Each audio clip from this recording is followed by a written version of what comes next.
Hey everyone, thanks for joining the Unveiled family. We're almost halfway to our goal and it's all thanks to you. If you haven't yet, please smash that subscribe button so that we can hit 1,000 subs together. Let's do this! It started in the most normal way. I had just moved to a new city, smaller, quieter, one of those places where everyone seems to have grown up together. I didn't know anyone, so after a few weeks of lonely takeout dinners and pretending I liked watching movies alone, I downloaded a dating app.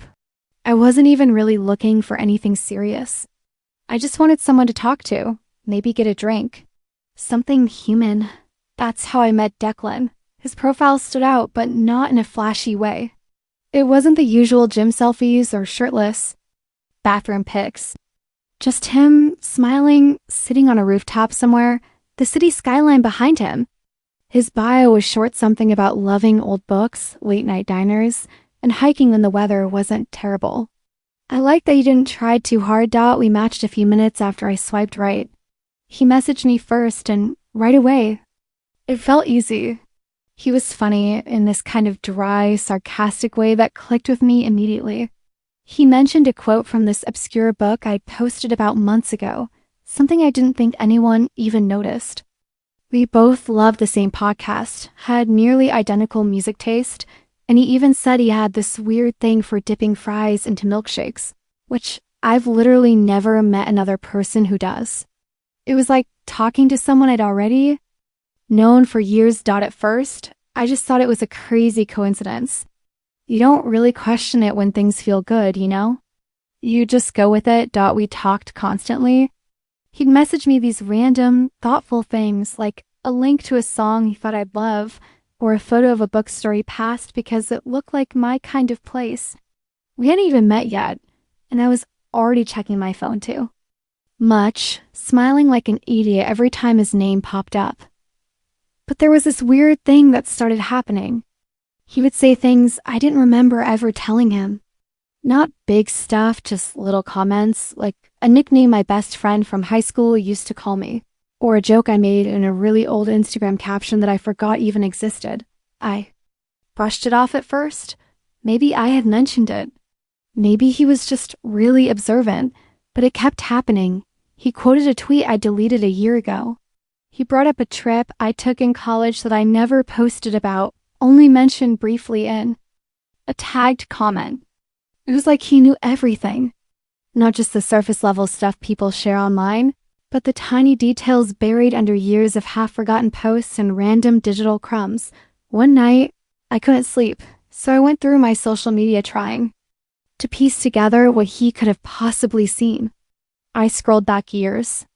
Old Tumblr posts, archived Instagram stories, Facebook photos I didn't even know were still up. Everything he'd referenced was technically there, but scattered. It would have taken hours. Days, maybe. I started feeling uncomfortable, so I decided to ask him directly. I didn't accuse him of anything. I just said it felt like he knew a lot about me and I asked how. The message was read instantly, but he didn't reply. I waited. A day passed. Then his profile disappeared. Not unmatched. Gone. Like it never existed. I tried not to freak out, but I did. I even Googled reverse image search tools to see if maybe he wasn't who he said he was. But the photos didn't show up anywhere else. They were real. Or at least not stolen from anywhere I could find. I tried to forget it. Told myself maybe it was just some weirdo who got bored. It sucked because I really liked him, but I moved on. I deleted the app, focused on work, tried to make real friends. About 3 weeks later, I got curious. I re-downloaded the app, just to look. He was back. Different name. Same photos. Like, exactly the same. But the new profile was almost more polished, like he knew exactly how to get attention. There were new answers to the prompt questions, but they were eerily close to mine. Too close. I didn't swipe on him. I didn't even pause. I screenshotted it, deleted the app again, and tried to forget it all over again. That night, I got a DM on Instagram from an account with no profile picture, no followers. Just one message. You're even prettier when you think no one's watching. I blocked it immediately. I locked everything down. Made all my accounts private, deleted old posts, wiped out anything that seemed remotely personal. I didn't sleep for days. I kept my curtains shut. I started walking to a different coffee shop, changed my routes, stopped posting anything. Then, something even stranger happened. I was going through an old notebook one afternoon, just flipping through pages. I'd written when I first moved. Inside one of the pages, in handwriting that wasn't mine, was a list. My favorite foods. A few. Places I'd mentioned wanting to visit. A line from a dream I barely remembered writing down, but there it was. Written in perfect print. It didn't make any sense. No one had been in my apartment. I would have known. I'm not careless. I lock everything. I live on the 3rd floor. And besides, who would break into someone's place just to write something in a notebook? Unless they didn't have to break in at all. That was the last straw. I started looking into hidden camera detectors. Bought new locks. Even changed apartments. 2 months later, I never reported anything. What would I say? Hey, I think some guy from a dating app stalked me through the internet and maybe got into my apartment and wrote something in my journal. No one would believe that. Hell, I didn't fully believe it. I haven't dated since. I haven't re-downloaded that app or any other ones. Every time I think I'm over it, I see someone who almost looks like him and my stomach turns. Sometimes I still get the weird feeling someone's watching my stories with a burner account, always the same views, with no profile photo.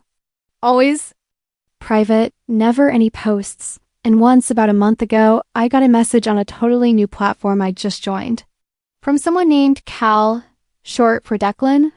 All it said was, "Still love fries and milkshakes."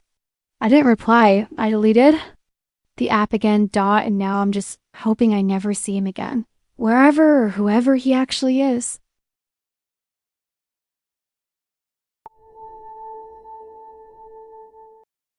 I guess I should start by saying I'm not the kind of guy who normally does this. I don't fly out to meet people I've never seen in real life. I'm not that spontaneous. But last October, things in my life were feeling kind of off. I was working remotely, stuck in a studio apartment, barely talking to anyone outside of emails. So when I matched with Lisa, it felt like something I needed. A reset. Someone different. Somewhere different. She lived about 6 hours away, in this weirdly charming town I'd only heard of because some indie film was shot there. Her profile made her seem real, not in that fake, I'm not like other girls way. She had photos with her dog, a few normal selfies, and one blurry shot of her painting in a garage that she called her studio. She messaged first. Sighed.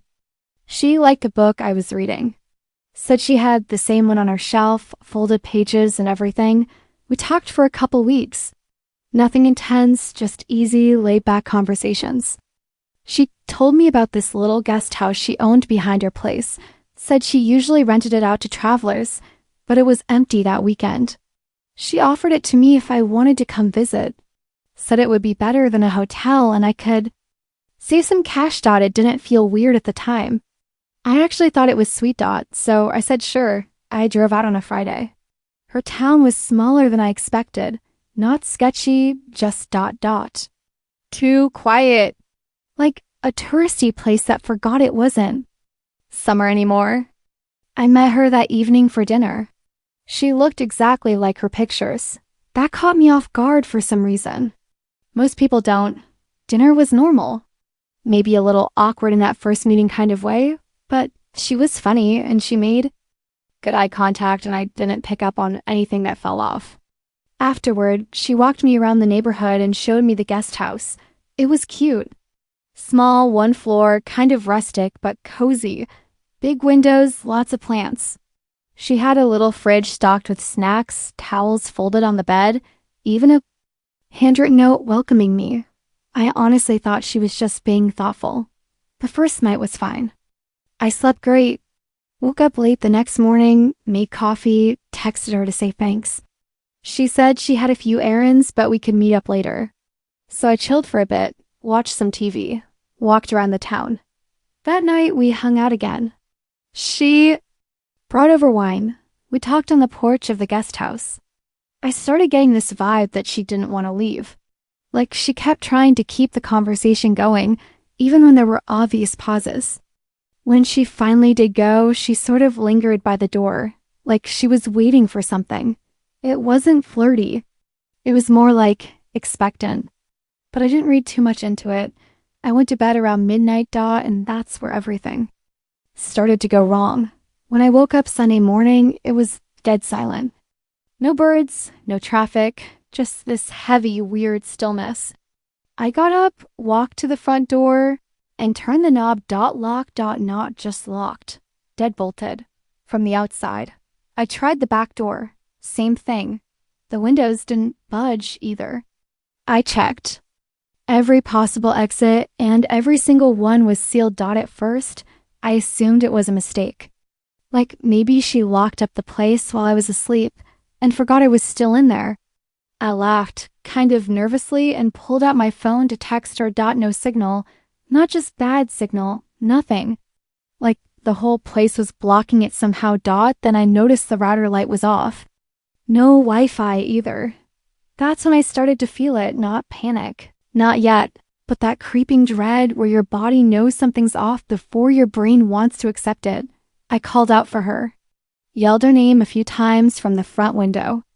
Nothing. I looked around again and tried the doors harder this time. Still locked. It felt like the entire place had been quietly converted into a cage overnight. I checked the drawers, the cabinets. No landline, no tools. Just neatly folded linens, some books, a couple of random knickknacks. It was like a rental, staged and sterile. I hadn't noticed that before. There was a little closet in the hallway that I hadn't opened yet. Inside was a single box pushed way into the corner. I pulled it out and opened it. Inside were photos. Men. All different. All sitting on the same porch I was just on the night before. Some of the photos were labeled. First names, scribbled in the corner in blue pen. Rob, Martin, Caleb. Some didn't have names at all. Just dates. One photo had my face in it. From yesterday. Same. Hoodie, same mug. Taken through the window without me knowing. I didn't understand what I was looking at. My brain just stopped processing. I sat there for I don't know how long. It felt like hours. I kept thinking there had to be a reasonable explanation, but nothing made sense. Not the locked doors, not the dead signal. Not the photo. I started yelling again, louder this time. I pounded on the walls. No response. By the time it got dark. I had tried everything. I tried unscrewing the hinges with a coin. I threw a stool at the window, but it didn't even crack. It wasn't glass. It was some kind of reinforced plastic, the kind that doesn't shatter. At some point, I passed out on the floor. When I woke up, the front door was open. Just like that. Wide open. The morning sun was streaming in like none of it had happened. I grabbed my stuff and ran. I didn't even look back at the main house. I got in my car and drove straight home. Her profile was gone when I checked later. Deleted. Like she was never on the app at all. I tried to report it to the local police, but they didn't have anything to go on. I didn't have proof. I didn't steal the photos. I didn't have a name for the other men. I didn't even know if Lisa was her real name. All I know is that I wasn't the first man to stay there, and I might not have been the last.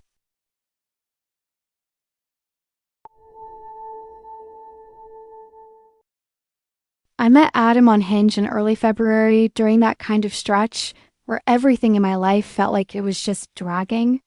My job was remote, my friends were all in serious relationships, and winter had officially sucked all the joy out of being outside. I wasn't even looking for anything serious. I just wanted to feel something. That sounds dramatic, but it's true. Adam was the third person I matched with that week, and the first one who didn't make me want to delete the app immediately. He had this kind of quiet vibe, not conventionally attractive, but there was something about him that felt safe. He didn't have any shirtless gym photos, no weird filters. Just him in a hoodie, sitting on a bench somewhere, a blurry dog in the background. We started chatting, and he was polite, kind of old-fashioned, in the way he talked. Like, he never shortened words or used emojis, which made him stand out. He asked questions about books, music, my family. It wasn't anything intense, just a nice, steady kind of attention that felt good in the middle of all that February gray. We met in person after a week of talking. Coffee shop, middle of the day, super casual. He showed up early and was all ready, sitting with a drink when I walked in. That should have been a red flag, honestly. He had this weird, calculating smile, like he already knew how the conversation would go. But I ignored it. First dates are awkward, and I figured he was just nervous. The date itself was fine. A little boring, but not in a bad way. He asked me about my childhood, what kind of kid I was, whether I had weird habits or routines. He told me he was into art, mostly sculpture, which I thought was cool. He said he worked from home like I did, doing commissions and selling online. He had that quiet intensity that some artists have, a little distant. But thoughtful, it wasn't until the second date that things started to get weird. He came over to my place this time, said he wanted to bring me something he'd made. Was a small clay figure, like a ballerina with exaggerated proportions, big eyes, tiny hands and feet that were way too small for the body. I complimented it because what else was I supposed to do? And he just smiled and said, "Feet are important." I thought it was just a weird artist thing. I didn't connect the dots yet. That night we watched a movie and he kept glancing at my socks. I wasn't imagining it. His eyes would flick down every couple of minutes, like he couldn't help himself. At one point, I took my socks off because my feet were hot, and he asked what size shoe I wore. Just casually, like someone would ask your favorite color. I told him 5. His whole face changed. Like he didn't believe me. He tilted his head and said I didn't look like a 5. I laughed and said I was, showed him a pair of shoes as proof. He stared at them like he was doing math in his head. Then he said something that stuck with me. 5 is already pushing it. I asked what he meant, and he said small feet were more feminine, more delicate, and that anything above a 4 just didn't really match the energy of a woman's body. I thought he was joking. I even laughed. He didn't. He asked if I'd ever tried fitting into smaller shoes. I said no. Why would I? He said he had a pair he wanted me to try, just to see. I said no. I told him my feet weren't going to magically shrink and that I wasn't going to cram them into shoes that didn't fit. He dropped it, but the whole mood was off after that. He didn't leave right away, but he got quiet and distant. When he did finally go, he kissed me goodbye like he was disappointed. I should have ended it there, but I didn't. I told myself I was overreacting, that maybe he just had a weird fixation and it didn't mean anything. The third time we hung out, he brought a shoebox. He handed it to me like it was a gift, something he was excited to show me. Inside were a pair of pale pink shoes, almost doll-like, narrow, stiff, brand new, size 3. He asked me to try them on. I told him again that they wouldn't fit, but he just smiled and said I might be surprised. He pulled out a measuring tape from his jacket and asked if he could measure my foot, just to be sure. I said no. He laughed like I was being shy, and then he did it anyway. He knelt down and grabbed my foot without asking, like he thought it was funny. It wasn't violent, just fast. He wrapped the tape around my arch, my heel, and then said, "Yeah, definitely not a 5. I pulled my foot away. I told him he needed to leave. He didn't argue, just stood up and calmly put the shoes back in the box. Before he left, he said something I won't forget. Some things can be reshaped with enough time. I blocked him that night, deleted the app, told a few friends, and they all said the same thing. Creepy, but not dangerous. Just another weirdo, but that's not where it ended. A few days later, I found a small package in my mailbox. No return address. Inside was a single shoe. Same color, same brand as the ones he showed me. Still a size 3. Tucked inside was a note, handwritten on thick paper. It said, "You'll grow into them eventually." I moved after that. Changed? My number got a new job in a different part of the city. I haven't seen him since, and I really hope I never do, but sometimes I still catch myself looking down at my feet, wondering what exactly he was trying to reshape.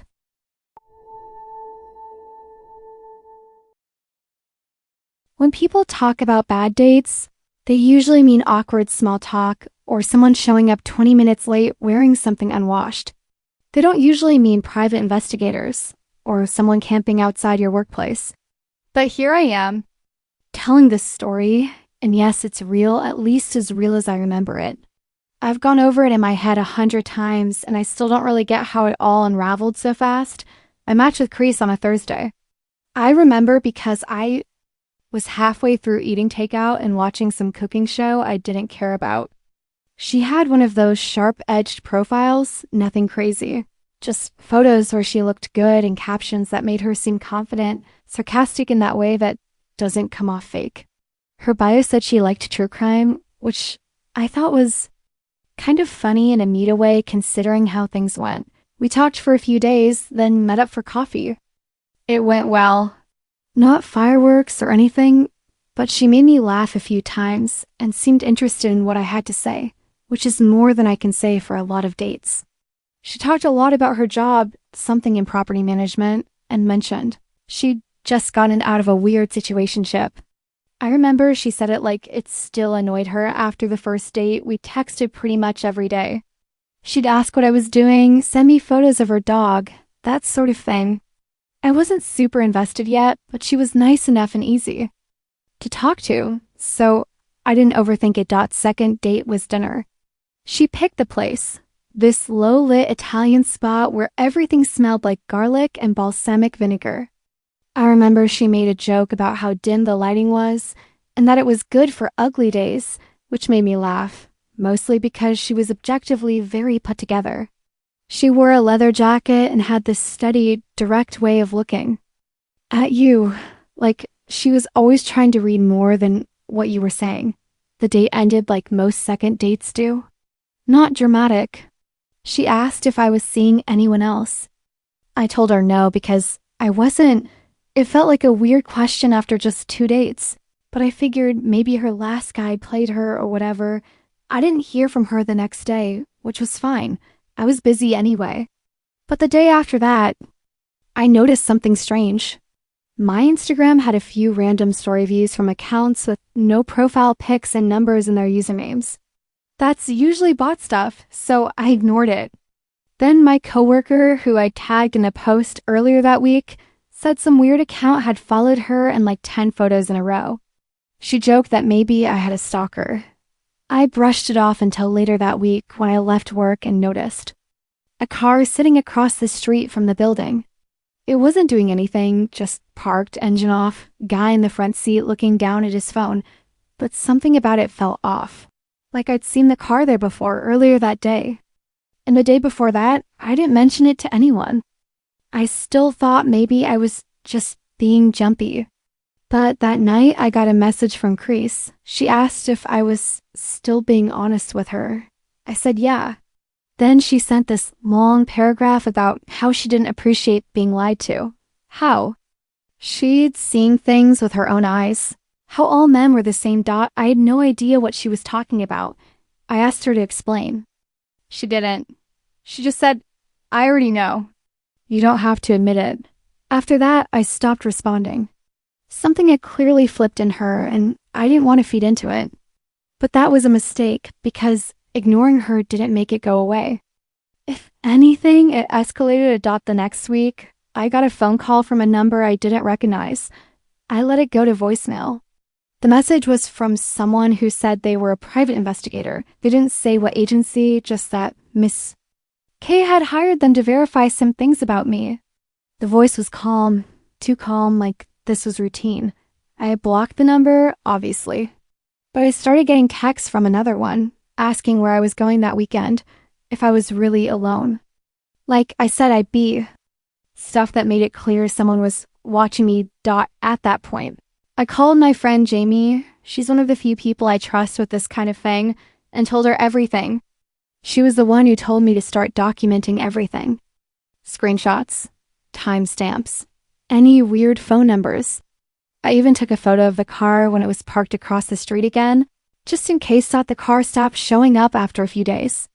But I did see Chris one more time, not face to face, but across the street from a bar I was at with friends. She was standing by a bus stop, just staring, didn't wave, didn't move. Just stood there long enough that I had to ask my friend if she saw her too. She did. I left through the back that night. After that, things faded slowly. No more messages. No more fake accounts. Nothing. She just disappeared from my life like she'd never been there. No explanation, no apology. Just radio silence. I checked the app later. Her profile was still up, same photos, same bio. But when I tried to report her, it said the user didn't exist. I don't know if she blocked me or if she just deactivated and reappeared under a different name. I've told this story a couple times to people, and the reaction is always the same, that it's creepy, but also kind of hard to believe. Like, who hires a pie after 2 dates? But it happened. I lived it. I still double-check my locks at night, even though I moved cities 6 months later. So yeah, that's my worst dating app story. 2 dates. That's all it took for her to decide. I was cheating on her, and for her to start digging into my life, like she was solving a case that only existed in her head.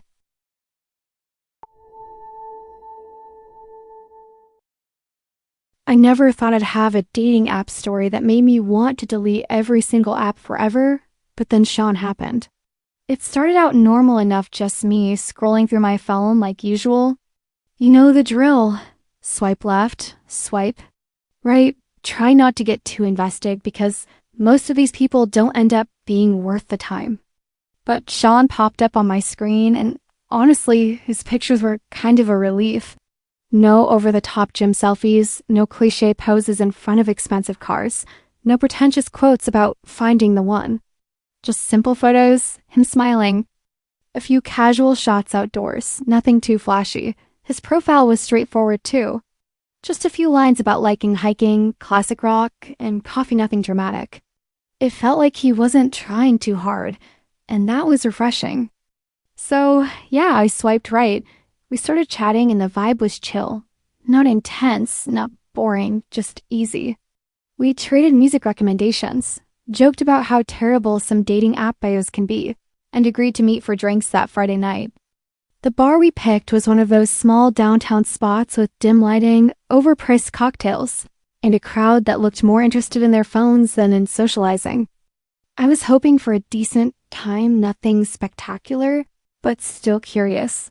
When Sean showed up, he looked a little nervous, but it came off as kind of endearing. He wore a plain gray hoodie and jeans, nothing flashy. His smile was goofy, like he was trying not to mess up the first impression. I thought, okay, this could work. We grabbed a table in the corner and ordered drinks. Conversation flowed easily at first. Favorite movies, the worst concerts we'd been to, embarrassing childhood stories. Sean was funny and genuine, or so. I thought, then the weirdness started. Almost immediately, I noticed Sean talked with his mouth kind of open. Not like in a forgot to close it way, but in a way where every word was accompanied by this strange mist of spit spraying out toward me. And not just a little. I caught a few droplets on my cheek and arm, which was honestly grossing me out. I tried to brush it off, thinking maybe he had allergies or was just really nervous. People get weird when they're nervous, right? But it didn't stop. Every few minutes, whenever Sean laughed or got excited about something, more spit flew out. I found myself wiping my face discreetly, hoping he wouldn't notice. It was impossible not to. His mouth was like a fountain, and I was sitting directly in the splash zone. I tried to stay polite. I kept telling myself, just ignore it, maybe it'll get better. But it didn't. In fact, it felt like the spitting got worse the longer we talked. The night dragged on like this, and my discomfort grew. I was trying to focus on the conversation, but all I could think about was dodging those tiny spit attacks. I didn't want to be rude or make Sean feel self-conscious, but honestly, it was getting unbearable. And then came the kicker. When we left the bar and headed to his car, Sean said something that made my stomach drop. He looked at me with this strange, almost hopeful smile and said, "I know I spit on you a lot tonight. Can I lick it off?" I blinked. Twice, trying to figure out if I'd heard him wrong or if this was some sort of messed up joke. But no, he was dead serious. The way he said it was like it was the most normal request in the world. I froze. I didn't even know how to respond. My brain was scrambling for something to say that wouldn't make the situation more awkward, but also wouldn't invite him to do something that made my skin crawl. "No," I said finally. "No, that's not happening." He looked a little disappointed, but didn't push it. I got into the passenger seat, wiping my face again like I was trying to erase every trace of the night. The drive was the most uncomfortable silence I've ever experienced. Sean kept glancing over at me with this weird expression, part confusion, part frustration, maybe even a little desperation. I just stared straight ahead, willing the ride to end out. When he dropped me off, I barely said goodbye. I just wanted to get out of there and wash off whatever grossness he'd left on me, literally. That night, I scrubbed my face like I was trying to peel the memory off my skin. I felt embarrassed, grossed out, and honestly kind of humiliated. How had a simple first date turned into this weird spit nightmare? But it didn't end there. The next day, my phone buzzed. It was Sean. He sent a message apologizing for the whole spit thing, but said it was just part of who he was and hoped I could understand. Then, as if nothing had happened, he asked if I wanted to meet again. I didn't reply. I read the message, then stared at the screen, my stomach twisting. I couldn't figure out what to say. How do you respond to someone who openly asks to lick spit off you after a first date? There was no polite way to handle that. After a couple of days, I blocked him, deleted all his messages, tried to forget the whole thing. But every time I think about Sean, I get that same gross feeling in the pit of my stomach. Sitting there across from a guy who literally couldn't keep his mouth closed while talking, letting spit fly like it was nothing. And then, when confronted with how weird it was, casually asking to lick it off like it was some sort of bonding ritual. It was creepy. It was disturbing. And it was humiliating. So yeah, that's my Sean story, the guy who made me question how much spit is too much on a first date. If you ever meet someone who can't seem to keep their mouth closed or sprays spit like they're watering plants, just run. Trust me, just run. Because some things aren't just quirks. They're red flags, dipped in saliva.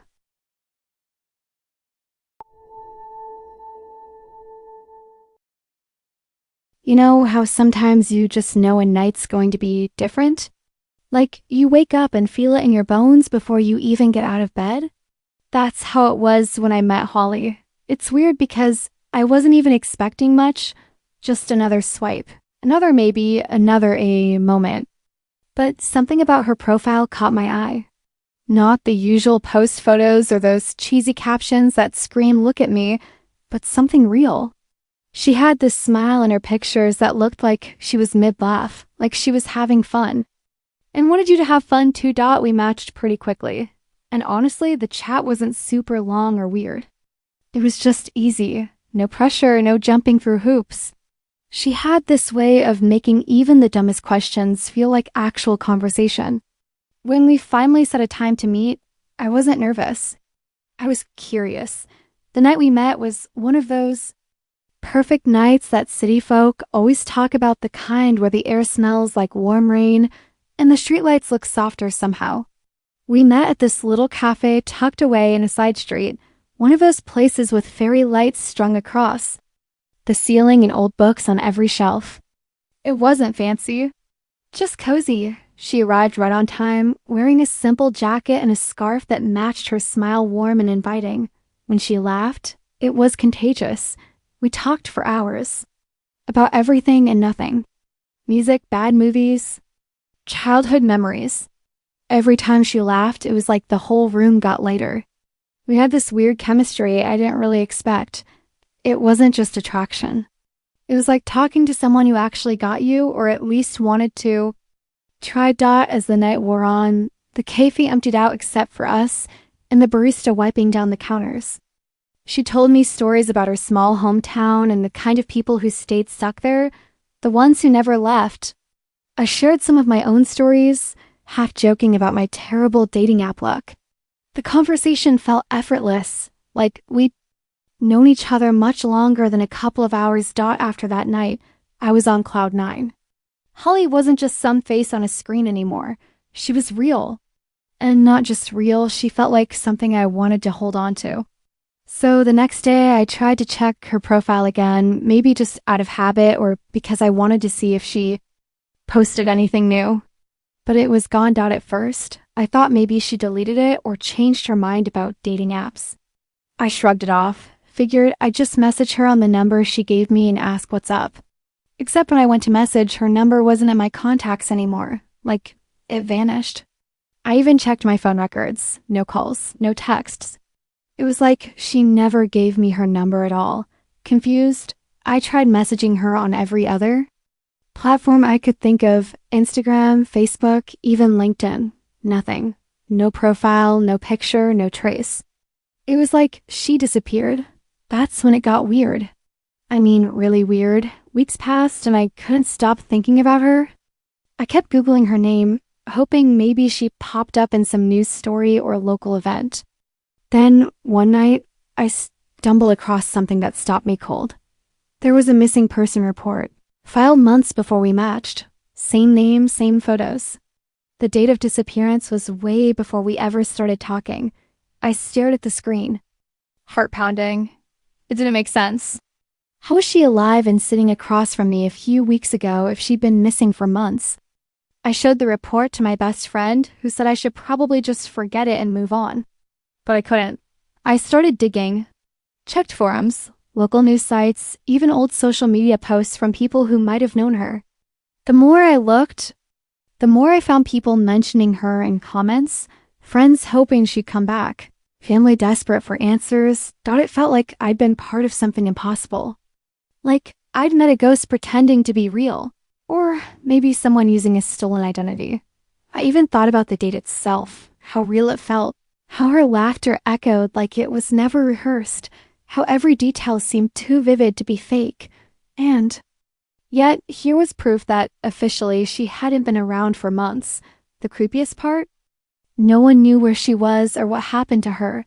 I kept the reports saved on my phone, stared at it late at night, wondering if I'd imagined the whole thing or if I'd been pulled into some nightmare that just wouldn't end. I tried calling the police to ask questions, but they were tight-lipped, saying the case was still open and they couldn't share information. The mystery deepened. How could someone missing for months show up, look exactly the same, and then vanish without a trace? I thought about going back to the cafe, hoping to find someone who'd seen her before or after our meeting. The barista remembered me but said they hadn't seen Holly in weeks, which only added to the confusion. I showed them a photo of Holly from that night, but their face went blank, like they didn't recognize her at all. Sometimes. I wonder if it was some elaborate prank or a case of mistaken identity. But the way she talked, the way she moved, nothing felt fake. Sometimes, late at night, I catch myself replaying the date. Her smile, her laugh, the way she looked at me when she said things that sounded too personal for someone I just met. I can almost hear her voice in the quiet moments of my apartment. I never heard from Holly again. Her profile stayed deleted. Her number wiped from my phone, her name disappearing like she was never really there. I'm still not sure what to make of it. Part of me wants to believe it was some kind of weird glitch in reality. Another part thinks maybe she needed to disappear for reasons I'll never understand.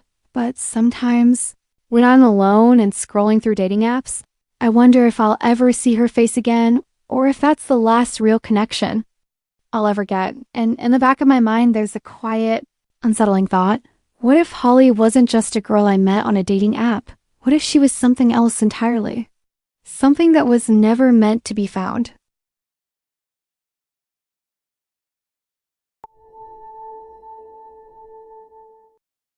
I gotta tell you about this one time I thought I was just matching with some dude on a dating app. You know, the usual swiping, the usual back and forth messaging that feels a little exciting at first. This guy Benny, he came in hot like we do hot.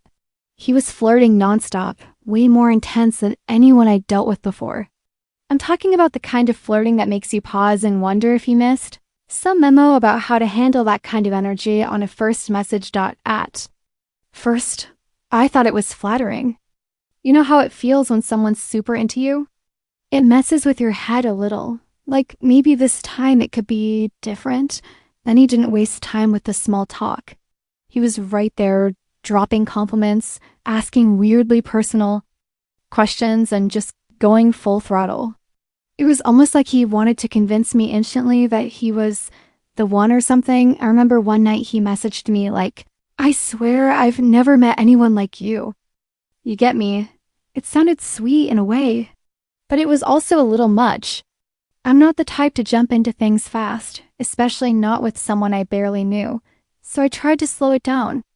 I'd reply, but keep it light and vague, hoping he'd get the hint. But honestly, it got weird really fast. After a day or two of his nonstop messages, I started trying to cool it down. I wasn't interested in moving that fast, so I started ignoring him. Then I ghosted. No reply, just radio silence from me. That's when Benny flipped. Not the cute, jealous type flip, but a full-on aggressive storm. At first, he blew up my messages calling me names, accusing me of leading him on, saying I was rude and heartless. It was honestly exhausting. I tried to explain, but he wasn't having it. The messages got more frantic, angry, and sometimes scary. I blocked him on the app, thinking that would be the end. Nope, that was just the beginning. Out of nowhere, my phone started buzzing like crazy. But it wasn't Benny texting me anymore. It was people I hadn't talked to in years, old friends, family members, even my boss. And they weren't sending normal text. They were forwarding weird messages, screenshots of my old online posts, and stuff I thought was long gone. At first, I thought maybe it was a coincidence or some weird prank. But then the messages got more detailed. People were sharing posts I had made years ago, messages I thought I deleted, stuff from old forums I barely remembered using. I was freaking out. How did Benny find all this? My profile on social media was locked down tight. I don't post much personal info publicly, but somehow he dug up old usernames I used years ago on some forgotten forums, tracked down people I used to chat with, and started messaging them like some creepy stalker. I felt trapped. It wasn't just about me anymore. It was like Benny was trying to tear down everything I had. Every connection, every relationship. He was poisoning my life from the inside out. I told my friends and family what was going on, and they tried to help, but Benny was relentless. Every time I blocked one number or reported one account, he popped up somewhere else with new info. It was like he had access to every corner of my digital life, and he wasn't afraid to use it. One time, I found a message from Benny sent to my best friend. It wasn't just nasty. It was detailed. He knew things about my life no one had told him, like where I worked, some private stuff I only talked about to my closest people. It freaked me out because I never gave him that info. I asked my friend how he responded. She said she blocked the number, but admitted it rattled her too. Benny was trying to isolate me, make me feel like there was nowhere safe. It felt like I was in a horror movie. The more I tried to disappear, the more he hunted me down. I even considered deleting all my social media accounts, but Benny seemed one step ahead. He'd already grabbed all the data and was using it to gaslight me and terrorize everyone around me. I started changing phone numbers and emails. I tightened up my privacy settings everywhere, but it felt pointless. Benny always found a way.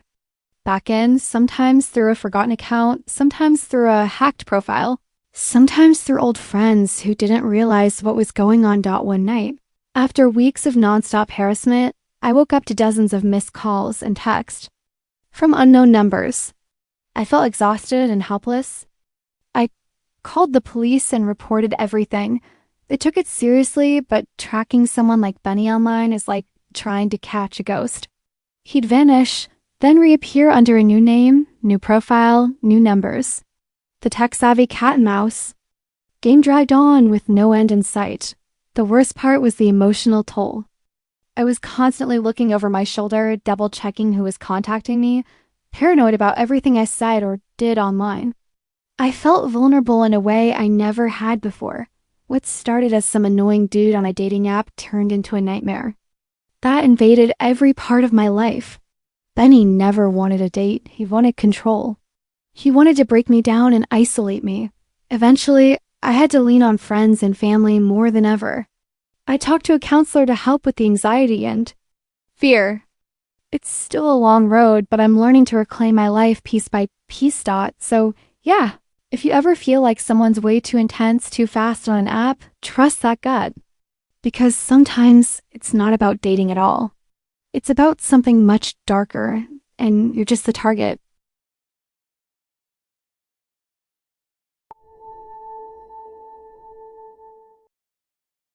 Okay, so I gotta tell you about the wildest thing that happened to me.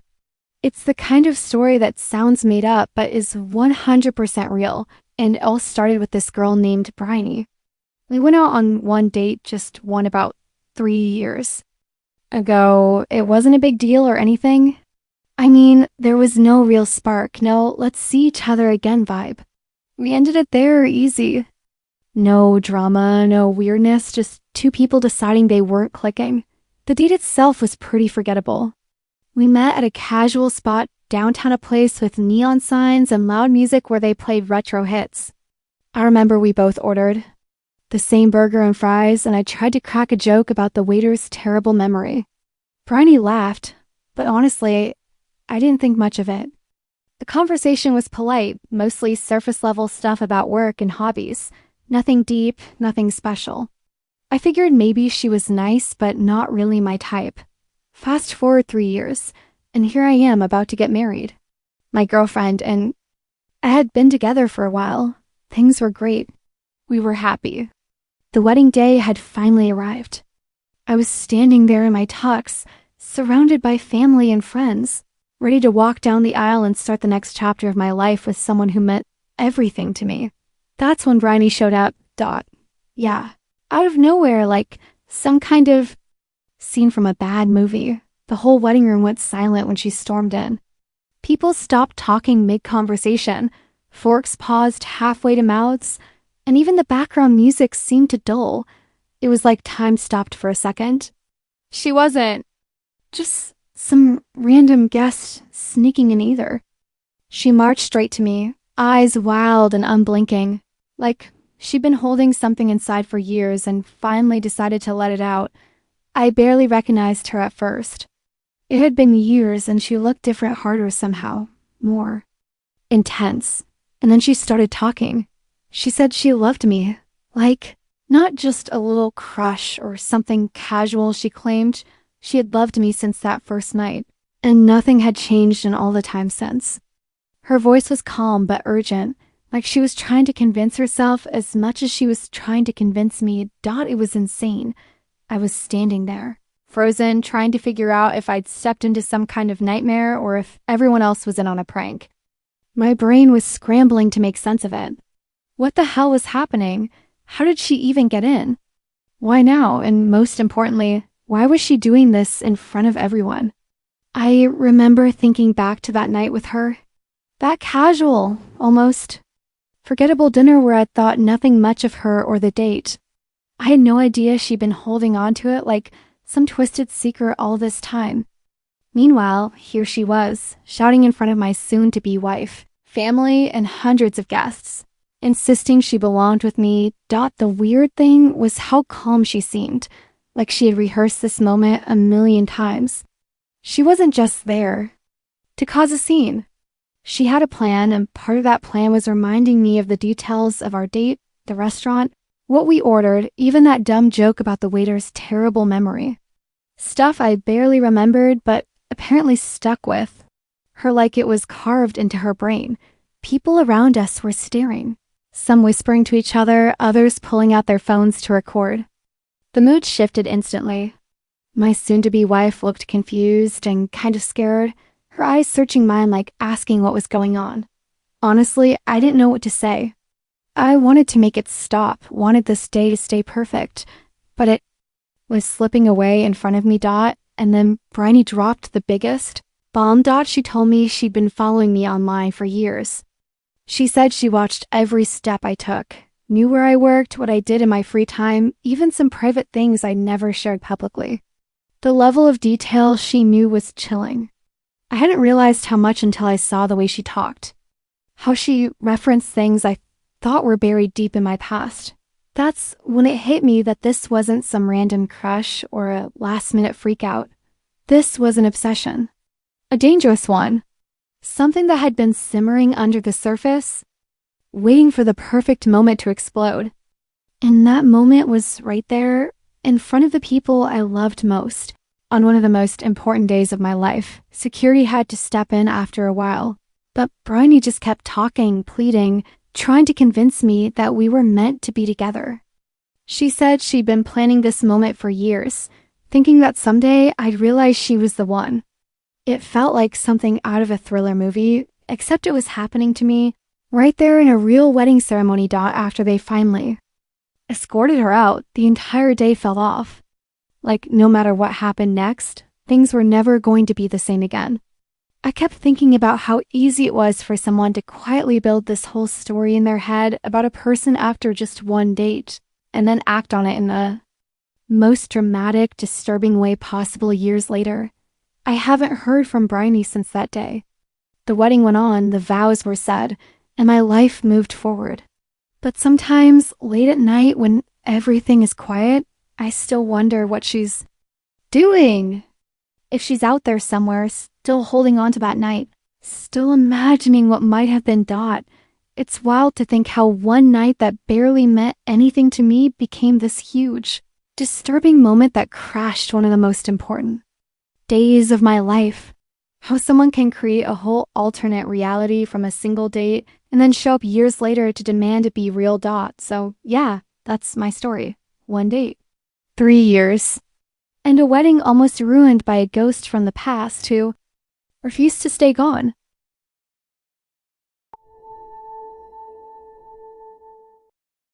You ever get that feeling when something just doesn't add up? Like everything should be fine, but there's this weird off vibe you can't shake.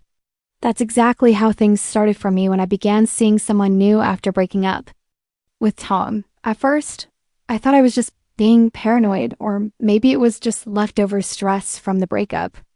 But nope, it was way worse than I ever could have imagined. So I matched with this guy online, not on the same app Tom and I used, but a different one. Things felt fresh, normal even. We clicked fast, the kind of easy talk and laughter you hope for but rarely get. I thought maybe this time it would work. The first couple weeks were great, no drama, just us. Then weird stuff started happening. At first, it was little things like I get random texts from accounts pretending to be my new boyfriend.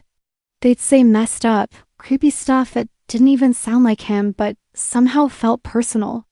At first, I thought maybe my phone was glitching or someone was just trolling me for kicks. But the messages kept coming, getting more specific and disturbing. Like, they'd mention places we'd been together or things I told him in private. One day I saw a new dating profile pop up with my boyfriend's name and photos. Only this wasn't his profile.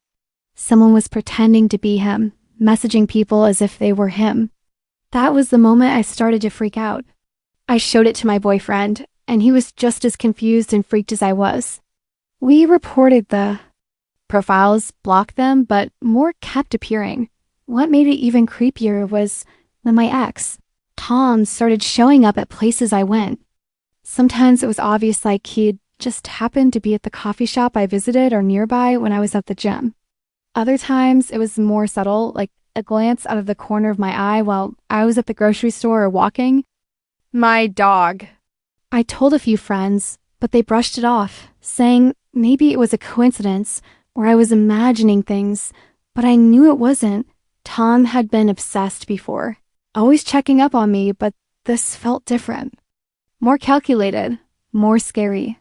And every time I tried to confront him or tell people, it was like no one wanted to believe me. Tom had this worried ex act down perfectly, always saying he was just concerned for me, that he wanted to make sure I was safe. And somehow that made it easy for others to write off what I was feeling. Meanwhile, the fake profiles weren't just about messaging me or my boyfriend. They started leaking personal info. Stuff I never posted anywhere my mom's maiden name, the street I grew up on, things from conversations I had with Tom that I thought were private. I realized he must have dug deep, maybe old online accounts or who knows how else, to find out all this stuff. It was like he wanted to control everything. Even after we broke up, the worst was the messages he sent to people close to me, pretending to be my boyfriend, saying messed up things, or trying to stir drama between me and my friends. People started questioning me, wondering if I was lying or making it up. I felt trapped. Like, how do you prove that someone is pretending to be someone else when all they have is a fake online face? I went to the police, but they said unless he physically hurt me or there was direct evidence, there wasn't much they could do. I tried changing my routines, switching up my online accounts, blocking every new profile that popped up, but Tom always found a way to come back. It was exhausting and honestly terrifying. The sense that no matter where I went, no matter how many walls I tried to build, he was always there. Just behind the screen or lurking nearby. My boyfriend was great through all of it, but even he got frustrated and started feeling paranoid too. We stopped going out as much, stopped sharing our location, and tried to keep things low-key. But the fear never really went away. Every notification made my heart race because it might be another fake message or a sign that Tom was close by. Looking back, I realized this wasn't just some weird breakup aftermath. This was a targeted, twisted campaign to invade my life and make me feel unsafe. And the worst part? Nobody outside my small circle really understood what I was dealing with. People saw a worried ex or just some online trolling, not this dark, creeping nightmare that followed me everywhere. Eventually, I had to block almost everyone on social media, change my number, and even move apartments just to get some space from all of it. It wasn't perfect, and sometimes I catch a glimpse of someone who looked like Tom nearby and freeze up. The whole thing messed with my head more than I ever thought something like a breakup could. So yeah, that's how dating turned into a nightmare because of someone who just couldn't let go. A fake profile here, a creepy message there, showing up where I least expected. It was like living with this invisible shadow that no one wanted to see except me. And honestly, I still don't know if it's really over.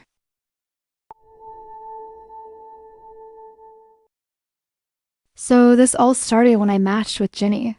Right from her profile, she was different from the usual faces I'd seen on dating apps. Funny, kind of mysterious, with this sharp wit that caught my attention right away. She wasn't just another selfie or generic bio.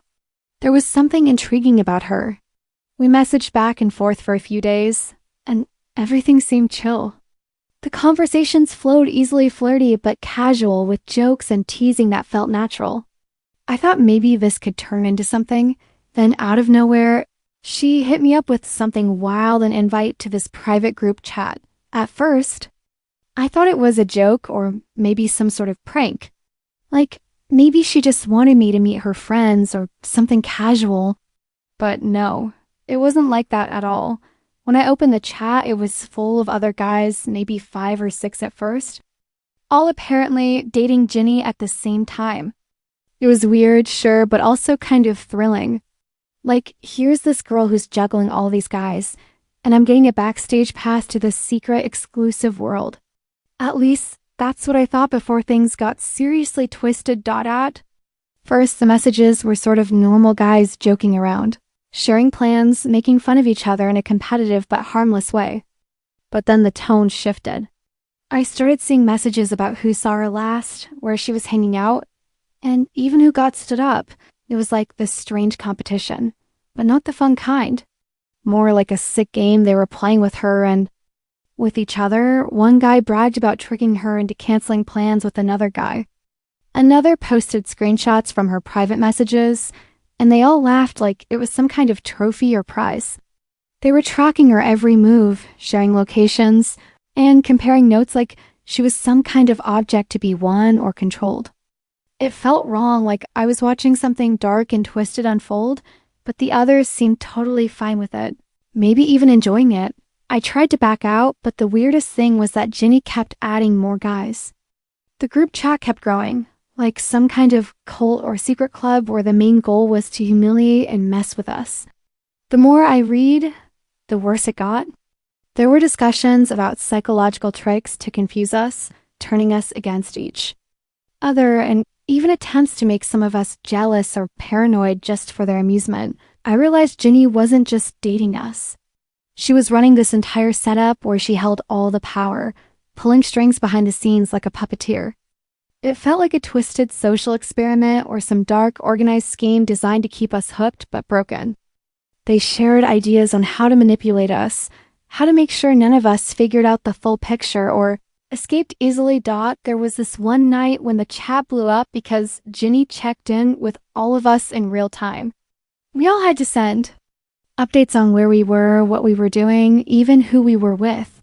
If someone slipped up or gave a boring or vague answer, the others would immediately tease or threaten them. It didn't feel like dating anymore. It felt like being trapped on some twisted game show where the prize was her attention, but the cost was your sanity.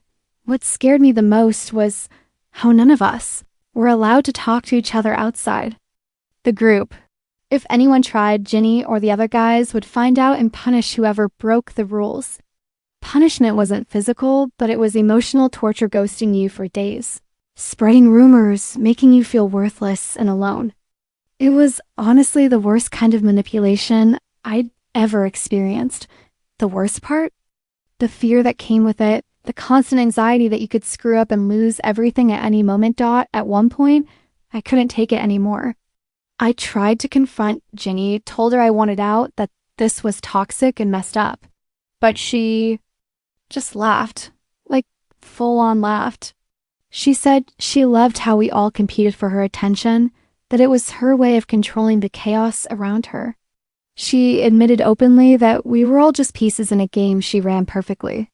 That moment hit me like a punch in the gut. It wasn't dating, it was a nightmare designed to humiliate and control. After weeks trapped in that group chat, I started noticing I was changing. I felt paranoid all the time, double-checking my phone every few minutes, anxious about every text or silence from Ginny. The line between reality and this twisted game blurred. Even when I wasn't in the chat, my mind kept running, wondering what was happening behind my back. It was exhausting, terrifying. I kept hoping someone else would speak up, that maybe the whole thing would blow up and we'd all realize what was happening. But nobody did. Everyone seemed trapped in their own fear and confusion. Ginny stayed completely in control, like a queen ruling over this messed up little kingdom she built. And the scariest part, I started wondering how many other guys were trapped in similar situations with her. Or worse, if this was happening with other girls running the same kind of scheme. Eventually, I hit my breaking point. I deleted the app, blocked everyone from the chat, and tried to erase all contact. It was like pulling myself out of quicksand, slow and painful, but necessary. Only then did I start feeling a little freedom, some space to breathe again. But the damage was done. The paranoia, the self-doubt, the fear had stuck with me for a long time. Looking back, it's wild how something that started as a normal match turned into this dark, organized chaos. Ginny wasn't just playing as she was running a cult-like scheme where a group of guys became pawns in a brutal game of control and humiliation. And honestly, it still freaks me out thinking about how many others might be caught in the same trap without even realizing it. It's a reminder that online dating isn't always what it seems. Sometimes behind a funny bio or a cute picture, there's a whole twisted world you never expected, and it can drag you in before you even know what's happening. So this all started because I was tired of swiping through the usual crap on dating apps. I wasn't expecting much when Dean popped up, but his profile seemed different. Normal pictures, funny little bios, nothing too crazy. We matched. And After a bit of texting, we decided to meet up for dinner at this kind of quiet spot downtown. It wasn't fancy, just a little diner with some booths and dim lighting. Perfect for a casual first date, or so I thought. When I showed up, Dean was already there, sitting in the corner booth with this calm, almost too casual vibe. But what caught my eye right away was the gun. Not like some tiny concealed thing I barely notice, but this big holster strapped to his hip, with the handle of a gun sticking out. I'm not from one of those places where guns are normal to carry around casually. So yeah, my stomach kind of dropped.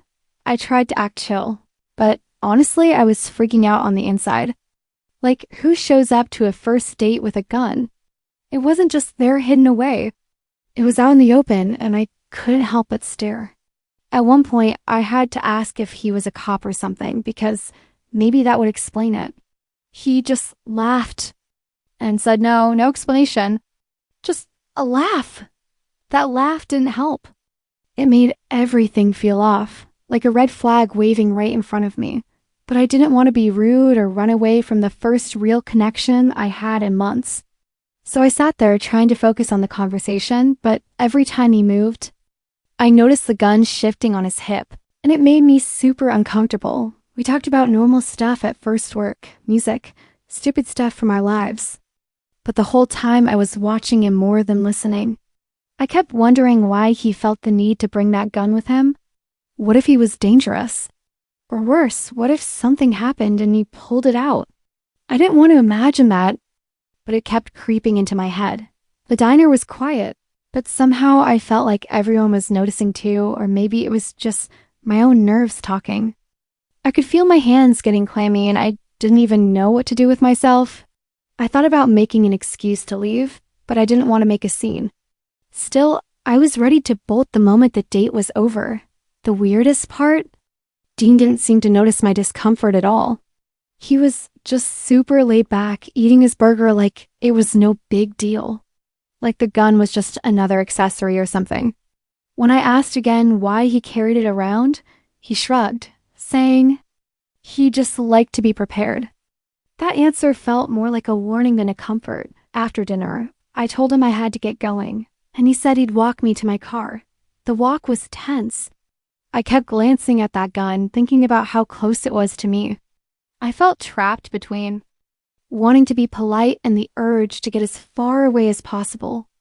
I tried to keep the conversation light, but inside I was frozen when I finally got in my car.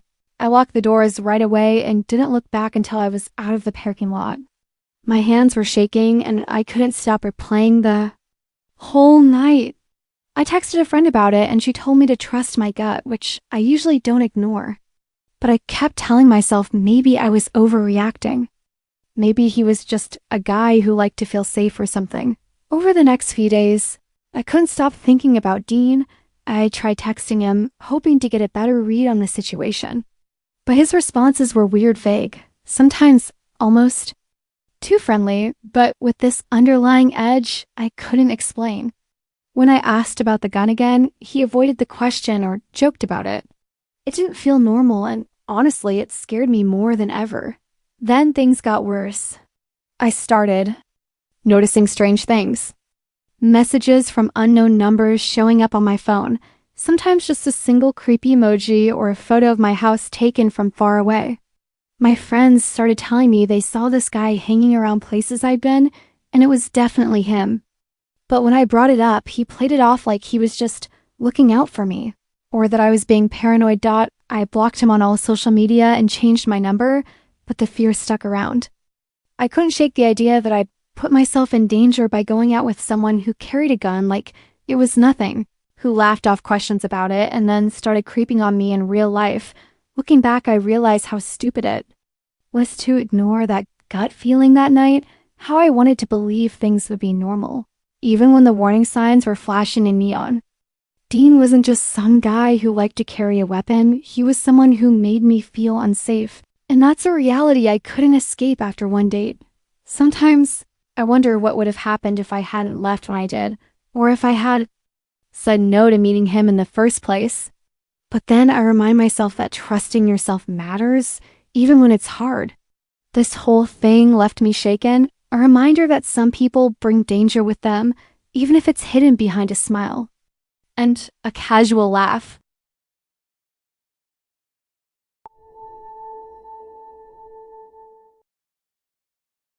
You won't believe how one swipe on a dating app completely messed with my head and made me rethink what I even want from dating.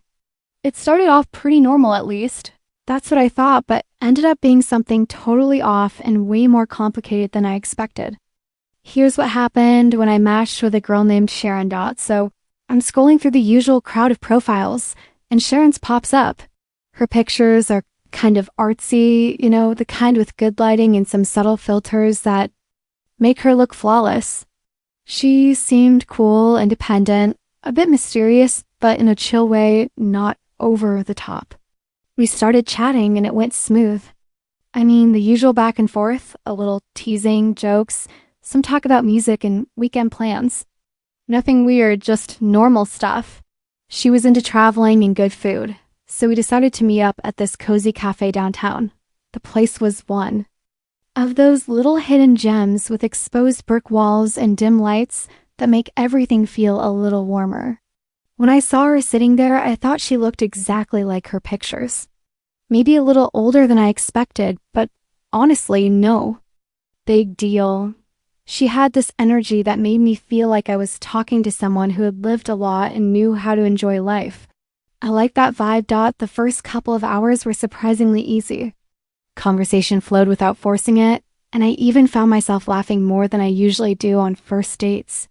Sharon told stories about her trips to Europe, some wild stuff, about backpacking through Spain, and how she's been trying to find a partner who's down to actually have fun instead of just endless small talk.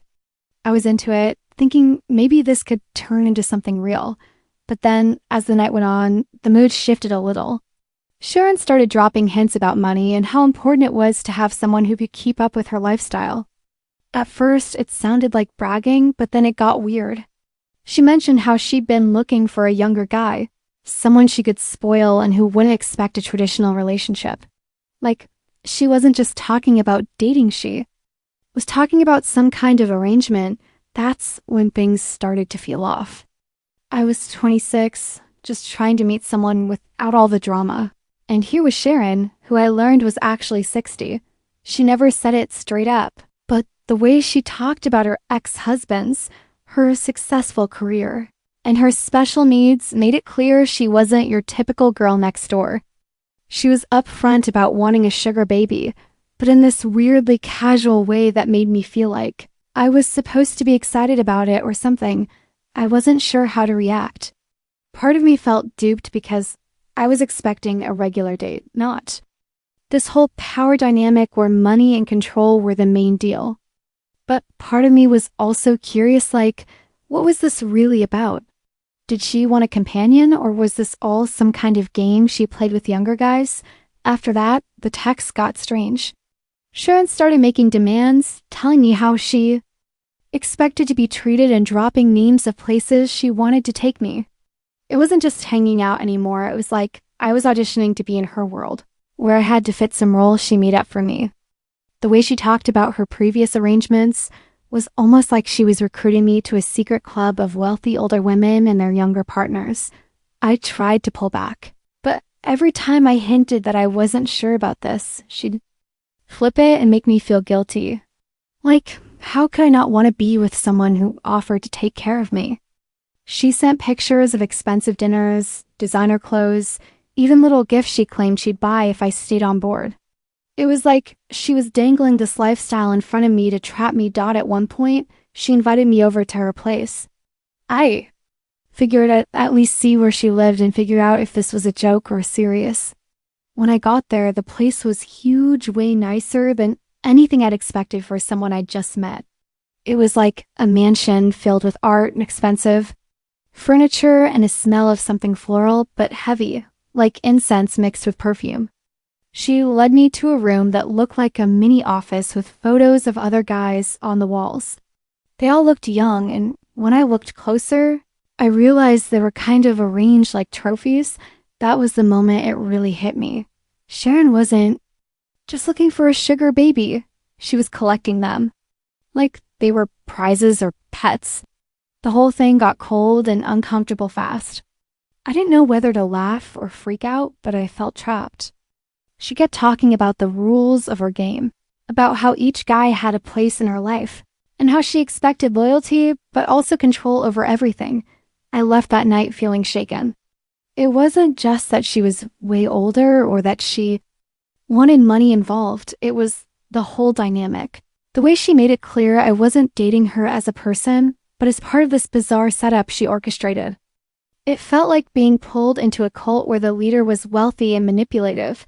Since then, I've seen more profiles like Sharon's pop up on dating apps. Older women with perfect pictures and vague bios that hint at sugar baby arrangements. But this was the first time I got close enough to see what was really behind it. It's not just about dating. It's about control, power, and playing with people's hopes for connection. Looking back, it was one of the strangest, most disturbing dates I've ever had. Not because she was older or because she wanted money, but because of the way she treated me like a piece on a chessboard, like I was just another game to win. That night changed how I look at these apps and the people behind the profiles. You never know what's real until you step inside their world. That's my story about Sharon, the 60-year-old woman who wasn't really looking for love, but something. Way more complicated and unsettling. No neat ending, no lessons, just a reminder that not every match is what it seems. And sometimes the game is way darker than you expect.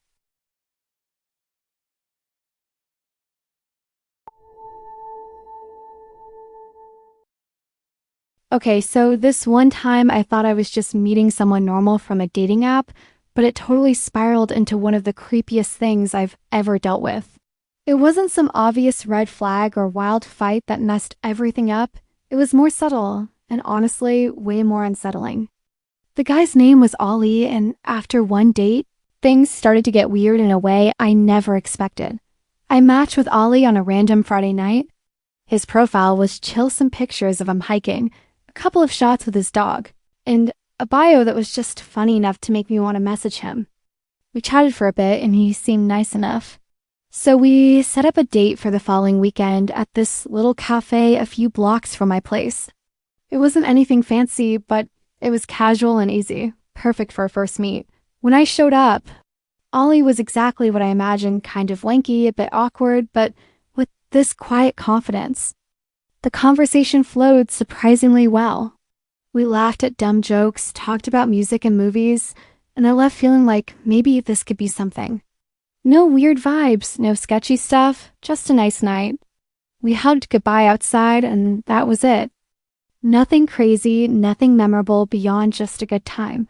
Then the next night, it started. I was sitting in my apartment getting ready to sleep when I heard this knock at the door. It was quiet, like someone was tapping lightly, but persistent. I looked through the peephole, there was no one there.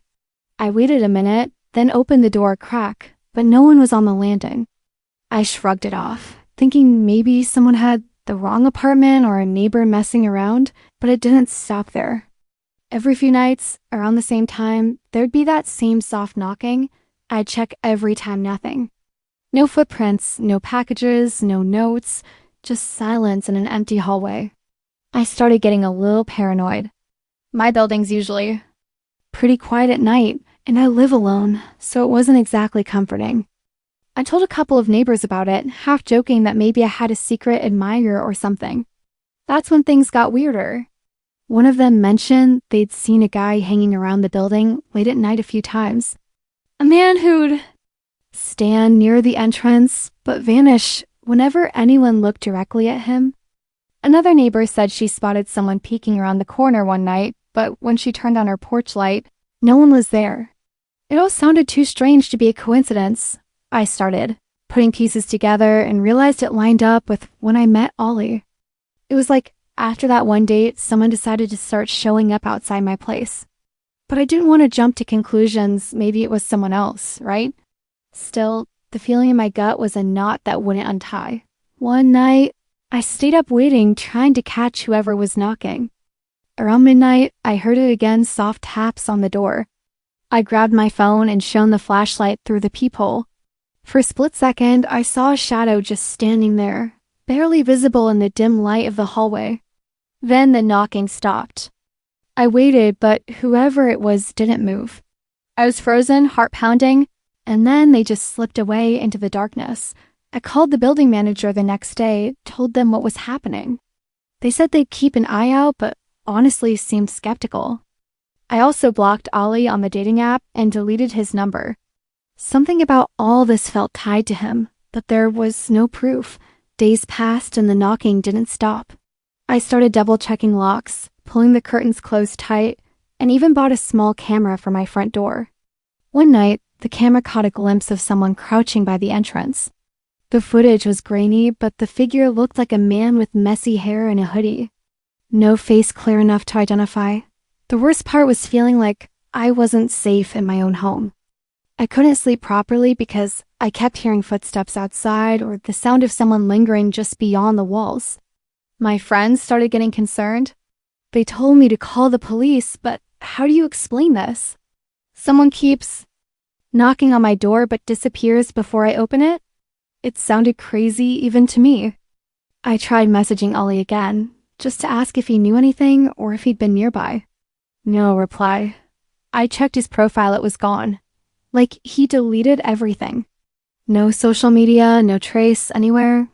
I Googled his name and found nothing but some old posts on forums with different usernames. It was like he never existed.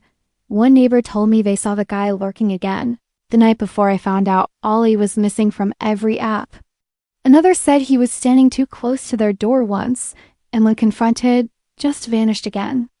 It was like this guy was a ghost there, but not there. Eventually, I moved out of that apartment. I couldn't deal with the constant feeling of being watched or the late-night knocks that never led to anything but fear. I still don't know if Ollie was the guy lurking or if someone else was stalking me.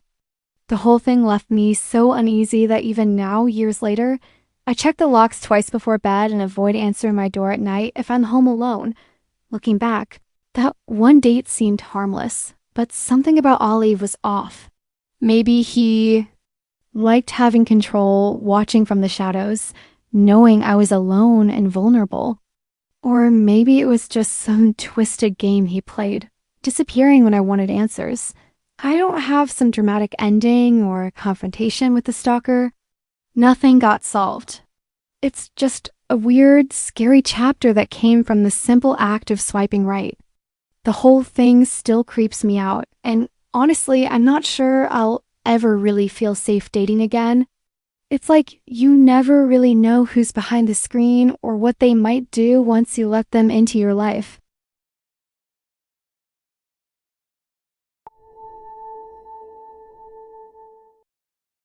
All right, here's a wild one for you.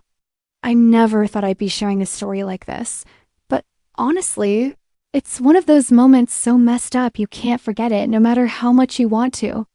So it all started when I matched with this girl named Shiloh on a dating app. Her photos gave off chill, artsy vibes, and from the messages we exchanged, she seemed fun and easygoing. There was something about her energy that felt different from the usual profiles she wasn't trying too hard just being herself. So after a few days of chatting, we decided to meet up. We planned the date at this cute little rooftop bar downtown, the kind of place with twinkling city lights all around, a soft breeze, and mellow music playing in the background. Perfect setting for a relaxed night out. I showed up early, ordered a drink, and waited for her to arrive. When Shiloh finally walked in, she looked exactly like her pictures, laid back, with a bright smile and this effortless coolness that made me think, okay, this could actually be a really nice night. The date started off pretty normal. We talked about everything and nothing: work, music, favorite movies, weird habits, and shared a bunch of laughs. She was funny, easy to talk to, and I was actually feeling comfortable. No heavy stuff, just good vibes floating between us. We ordered a couple of drinks, and everything seemed casual and smooth. And then it happened.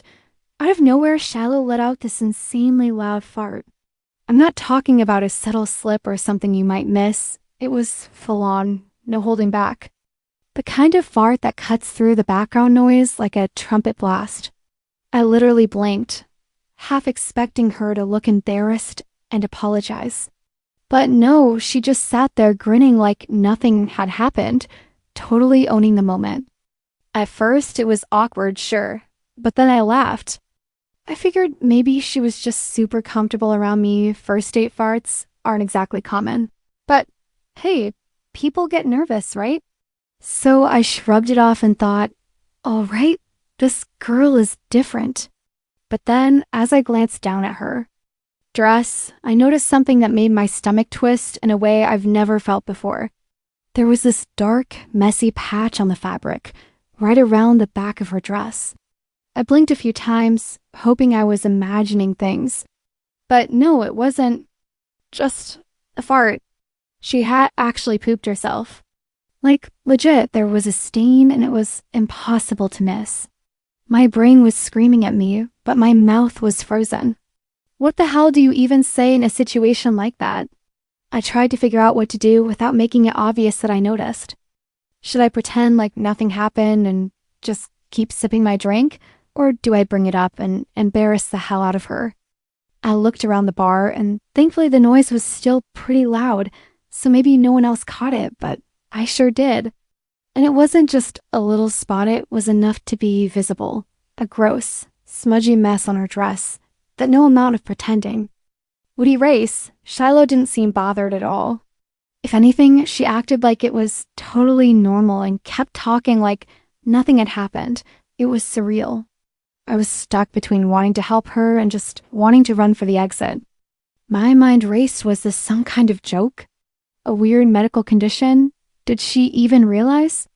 But the way she carried on with that big grin and zero shame, it felt like she didn't care in the slightest dot. The rest of the date was a bizarre blur.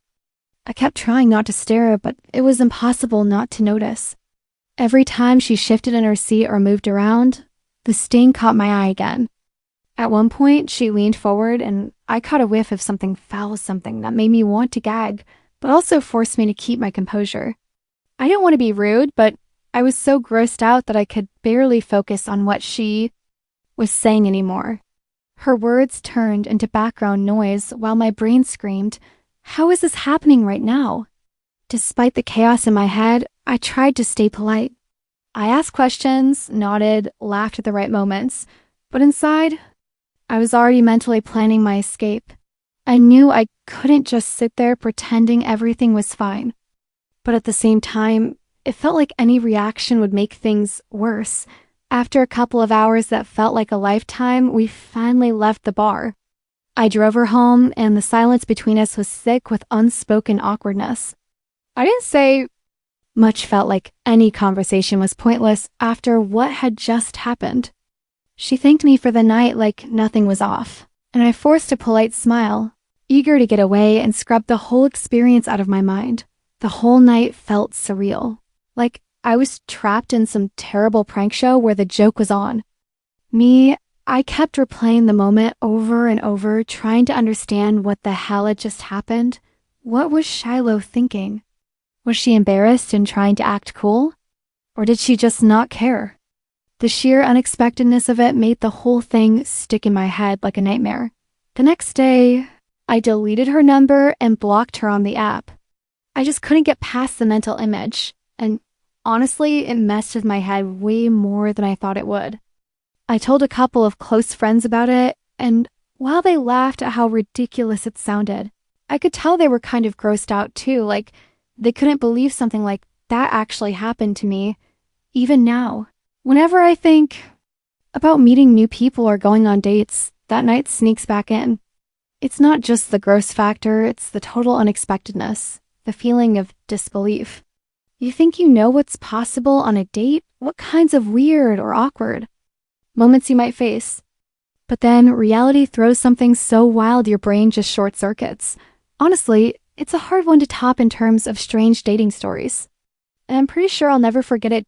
So yeah, that's the story of Shiloh and the loudest, most horrifying fart and poop incident of my life. If you ever think your date is going badly, just remember mine and count yourself lucky. Because nothing beats sitting across from someone who just shat themselves and acted like it was no big deal.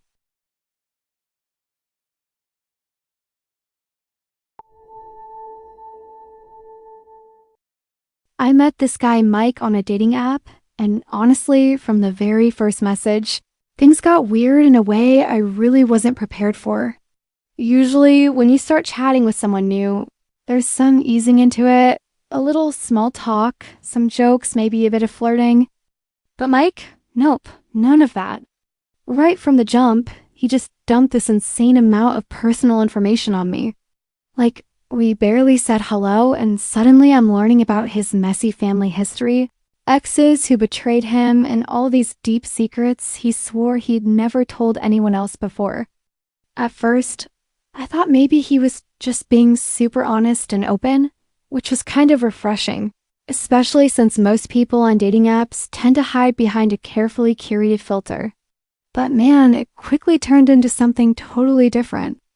I remember sitting there scrolling through his messages, feeling like I was drowning in information. And it wasn't just the typical I had a tough childhood story. It was full-on emotional outpouring, like he was treating me as his personal therapist rather than someone he just met. He talked about his mom abandoning him when he was a kid, about his last relationship that completely destroyed him, about betrayals, deep betrayals, that no one else knew about. The kind of stuff you expect in a therapy session, not a first chat with a guy you just matched with on an app. I'm there trying to be a decent human, so I respond, throw in some sympathy, and try to keep the conversation moving without letting it get too heavy. But that's when things started to get really messed up. Instead of giving me space to share about myself or just chat like normal people do, Mike's messages started coming faster, heavier, and somehow more demanding. It was like every new message was a fresh emotional bomb dropped on me, and somehow I was supposed to catch it and carry it for him. It didn't feel like honesty anymore. It felt like a trap. Whenever I tried to pull back, maybe say something casual or even just not respond right away, the flood of messages would come again, more guilt, more sadness, more desperate neediness. And without even spelling it out, I felt like if I wasn't responding enough, I was the one making him feel terrible. I was suddenly responsible for his mood, his day, his entire messed up life. It got to the point where I was nervous to check my phone because I never knew what wave of drama I'd be hit with next. I was trying to keep boundaries, but it felt impossible. The conversation wasn't about getting to know each other. It was about me holding space for all his pain, without any relief or give and take. I started feeling like I was drowning in someone else's problems before we even met. Finally, we decided to meet up in person a few days later. I thought maybe the real vibe would balance out the crazy online stuff. Maybe seeing him face to face would humanize him, make things feel more normal. But nope, at dinner it was like sitting across from someone who just wanted to unload nonstop. Instead of light conversation, it was full-on emotional confessions. A steady stream of his life struggles that left no room for anything else. And whenever I tried to shift the topic, try to keep things light, or even just talk about myself, I could see the disappointment, the frustration, the way he wanted me to fix him or at least listen forever without complaint. What made it even worse was the way he flipped things when I set boundaries. If I said I needed some space or couldn't talk for a while, he'd hit me with lines like, "I thought you cared," or "You don't understand me." Those words hit me hard because the truth was, I did care. But it wasn't my job to be his emotional caretaker 24/7, especially not after one date and a handful of chats. It got to the point where I felt trapped, like I was in this no-win situation where any attempt to protect my own mental health made me the villain. The more I tried to pull back, the more intense it got. He started acting like I was abandoning him, even though I was just trying to stay sane. It wasn't a date anymore. It was a twisted emotional game where I had no idea what the rules were, but I was losing no matter what I did. I felt drained, like I'd spent days holding up a weight that wasn't mine to carry. It wasn't healthy or fair. I realized this wasn't about connection or getting to know someone. It was manipulation disguised as honesty, using vulnerability to guilt trip and control. And the scariest part, it didn't even seem like Mike was aware of what he was doing. His pain was tangled up with a desperate need for control. And he was using me as this emotional anchor without asking if I even wanted to be part of it. Eventually, I had to cut it off. I blocked him, deleted the app, and took some serious time to recover from the emotional exhaustion, but the whole experience stuck with me. It was messed up not because of what he said, but because of how it twisted something that should have been fun and casual into this exhausting emotional trap. I went in expecting a few laughs, maybe a decent conversation, and instead, I got sucked into this vortex of oversharing, guilt, and pressure.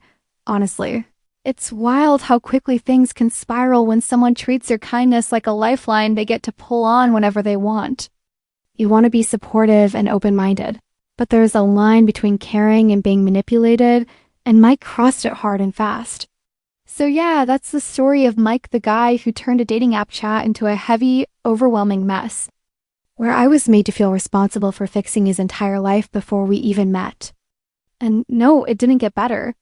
It just stopped when I finally walked away.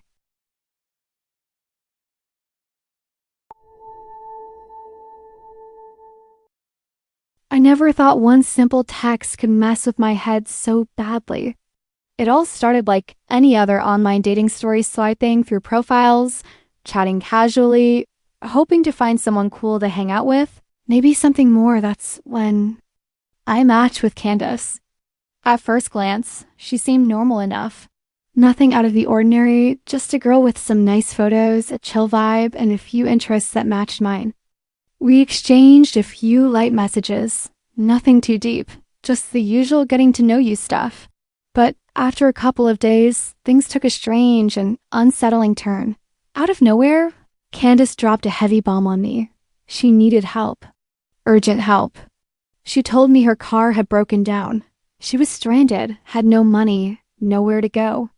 Right away, she asked if I could do something, lend her some cash, give her a ride, anything to get her through this rough patch. I remember staring at my phone, my mind spinning. Should I help? Part of me wanted to be the good guy here. Like, if someone was really stuck and scared, who wouldn't want to help? But then something twisted inside me, a knot of suspicion. The way she was asking was so casually urgent, almost like she expected me to drop everything for her without question. And her messages had this strange tone, not really panicked or desperate, but almost rehearsed. It felt off, like she was acting out a script I hadn't been told about. The story she told kept changing too.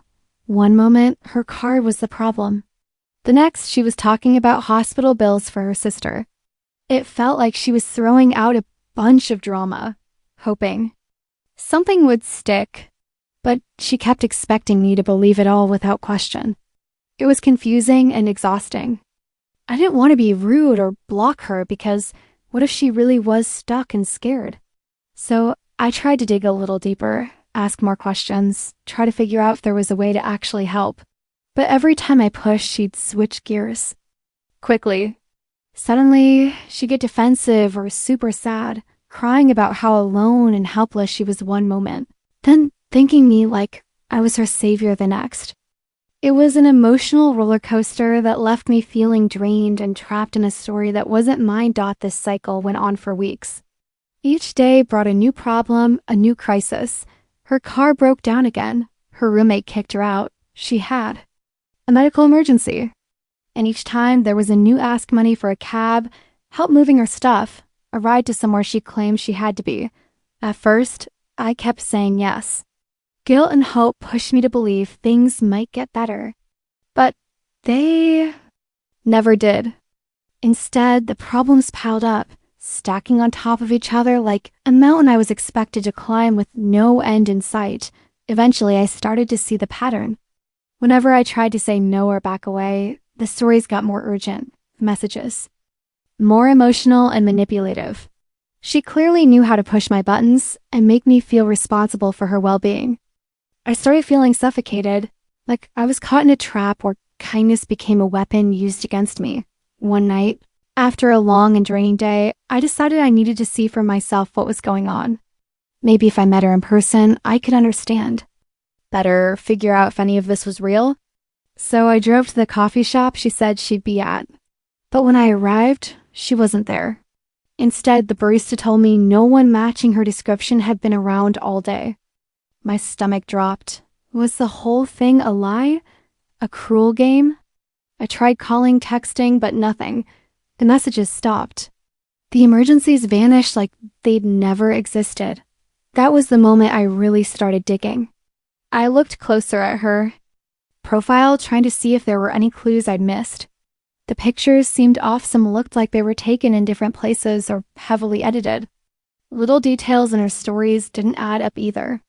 The hospital she claimed her sister wasn't anywhere near the city she said she lived in. It was like pulling on a thread that unraveled everything quickly. What I thought was a genuine person needing help turned out to be a carefully constructed lie. Looking back, I realized I'd been caught in a twisted trap. Someone was using fake emergencies to pull me in to make me care and then weaponize that. Care against me. I kept wondering how many others had fallen for the same thing or worse, helped and gotten nothing but lies in return. The worst part wasn't even the fake stories or the constant manipulation. It was how easily I almost became a part of it, how quickly my kindness turned into confusion, guilt, and an annoying feeling of being played. Even months later, I still check my phone, half hoping she'd text that there's some explanation I missed, but nothing ever comes. I'm left with a mix of anger and disbelief that someone could exploit another person's good intentions like that, treating them like pawns in a game they control. So yeah, that's my story about Candace. The girl who never really needed help, but made me think she did. She dragged me through a maze of fake emergencies and shifting stories until I was left with nothing but a bad taste and a locked phone. It's a cautionary tale about how easily trust can be twisted and how sometimes the kindest thing you can do is protect yourself from people who only want to take. There's this moment I keep going over in my head, one of those times where your brain just stops. Everything slows down, like your body knows something's wrong before your mind can catch up. It's the kind of moment you replay later, wishing you'd done something different, said something sharper, and moved faster. But in real life, things don't work that cleanly. It started like so many modern connections do with a dating app. I wasn't looking for anything serious, just someone cool to hang out with. Maybe have a few laughs, maybe see where things went. No pressure, no expectations, just company. That's why I matched with Luke. He seemed chill enough. Funny in a slightly awkward way, but not in a red flag way, at least not at first. We messaged for a couple of weeks, just back and forth about favorite shows, random memes, music, nothing deep. Honestly, it was nice, light, safe. When he asked me out, I figured why not? He hadn't said anything weird, and I didn't have a reason to say no. The plan was simple, drinks and maybe a stroll through a little art festival downtown. It was one of those early summer evenings where the air is warm, but just breezy enough to keep it comfortable. The streets were alive with music and color. Couples holding hands, kids chasing each other between food stands. It felt like the kind of night where anything could be good, and for a while, it really was. Luke made me laugh more than I expected. He had a quirky sense of humor that leaned just the right amount into goofy without being obnoxious. We talked about the weirdest paintings we saw, made fun of pretentious art titles, and shared a couple drinks from a nearby pop-up bar. I started to let my guard down. For the first hour or so, I was actually having fun. I remember thinking maybe this could go somewhere. Maybe he wasn't just another guy in a sea of forgettable profiles. Eventually, we wandered over to this small cafe that had these big concrete steps out front, kind of like bleacher seats. It was the perfect spot to sit and people watch. We plopped down, close but not too close, and started talking about childhood dreams, or something equally random. And that's when it happened. Out of nowhere, no warning, no shift in the vibe, Luke reached over behind me and lifted the back of my dress. Just like that, it was fast, almost mechanical. His hand moved like he'd done it 100 times. It wasn't a playful nudge or an accidental brush. It was deliberate. He tried to touch my butt in public, surrounded by people. I froze. Not because I was okay with it, but because my body just stopped. My mind didn't know what to do. It was like it shut down from the shock of it. I remember this loud, flashing internal scream, "What the hell is happening?" But on the outside, nothing came out. I didn't pull away right away. I didn't yell. I didn't slap his hand like I wish I had. I just sat there stunned, with every nerve in my body on high alert. Part of me thought maybe I misunderstood. Maybe I was overreacting. Maybe it was some stupid joke that landed horribly. But then I looked at his face. He didn't pull back. He didn't laugh or apologize. He just stared at me like he was watching to see what I'd do. Testing the line. Testing me. I moved away fast, yanked my dress back down, and shifted my body to create space between us. I didn't say anything, but I didn't have to. The mood snapped like a rubber band. My stomach was in knots. I couldn't focus on anything else after that. All the fun, all the lightness from earlier vanished. I wasn't enjoying myself anymore. I was calculating. I kept wondering, is this safe? Can I get home okay? What if he doesn't take no for an answer? The rest of the date was a blur of awkward silence and forced small talk. Luke tried to act like nothing had happened. Like, maybe I'd just forget about it if he ignored it. He laughed nervously, changed the subject, cracked bad jokes. But I wasn't laughing anymore. I was just waiting for the moment I could get out of there. I ended things right then and there, told him I wasn't comfortable and didn't want to see him again. He looked confused, but I didn't owe him anything. What stuck with me wasn't just the moment itself, it was how he acted after. On the app, he messaged me the next day like everything was fine, like we'd had some great time. He joked about it, said things like, "Guess I misread the vibe," or "You're too serious." It made me sick. He tried to rewrite the story, make it seem like I was just uptight or didn't know how to take a joke. I blocked him, deleted the app, but the whole thing haunted me for weeks. I kept questioning myself, was I overreacting? Should I have confronted him harder? But no, deep down I knew the truth. I wasn't overreacting. What he did was invasive and wrong. And the worst part was how easily he shrugged it off, like my body was something he had a right to touch without permission. I've told friends about it. Some were angry, told me I should have said something louder or made a scene. Maybe they're right, but in that moment when your body goes into panic mode, you don't always react the way you want to. You just try to get through it. You try to stay safe. That night changed the way I think about dating apps, about first impressions, about what it means to really be safe. It's wild how someone can make you feel so comfortable and then flip everything on its head in a single move. That's all it takes, one boundary crossed, one hand where it shouldn't be, and suddenly, the whole evening is poison. I never heard from Luke again after I blocked him, and honestly, I'm glad. I don't need closure or apologies. Some things aren't worth reopening. Some things you just erase, lock away, and try to heal from, but this isn't just a story about a bad date. It's about realizing that some people will test your limits, see how far they can push, and try to make you feel like the problem when you push back. It's about learning to trust your instincts, even when they scream too late. And it's about knowing that it's okay to freeze, to protect yourself, to walk away and never look back.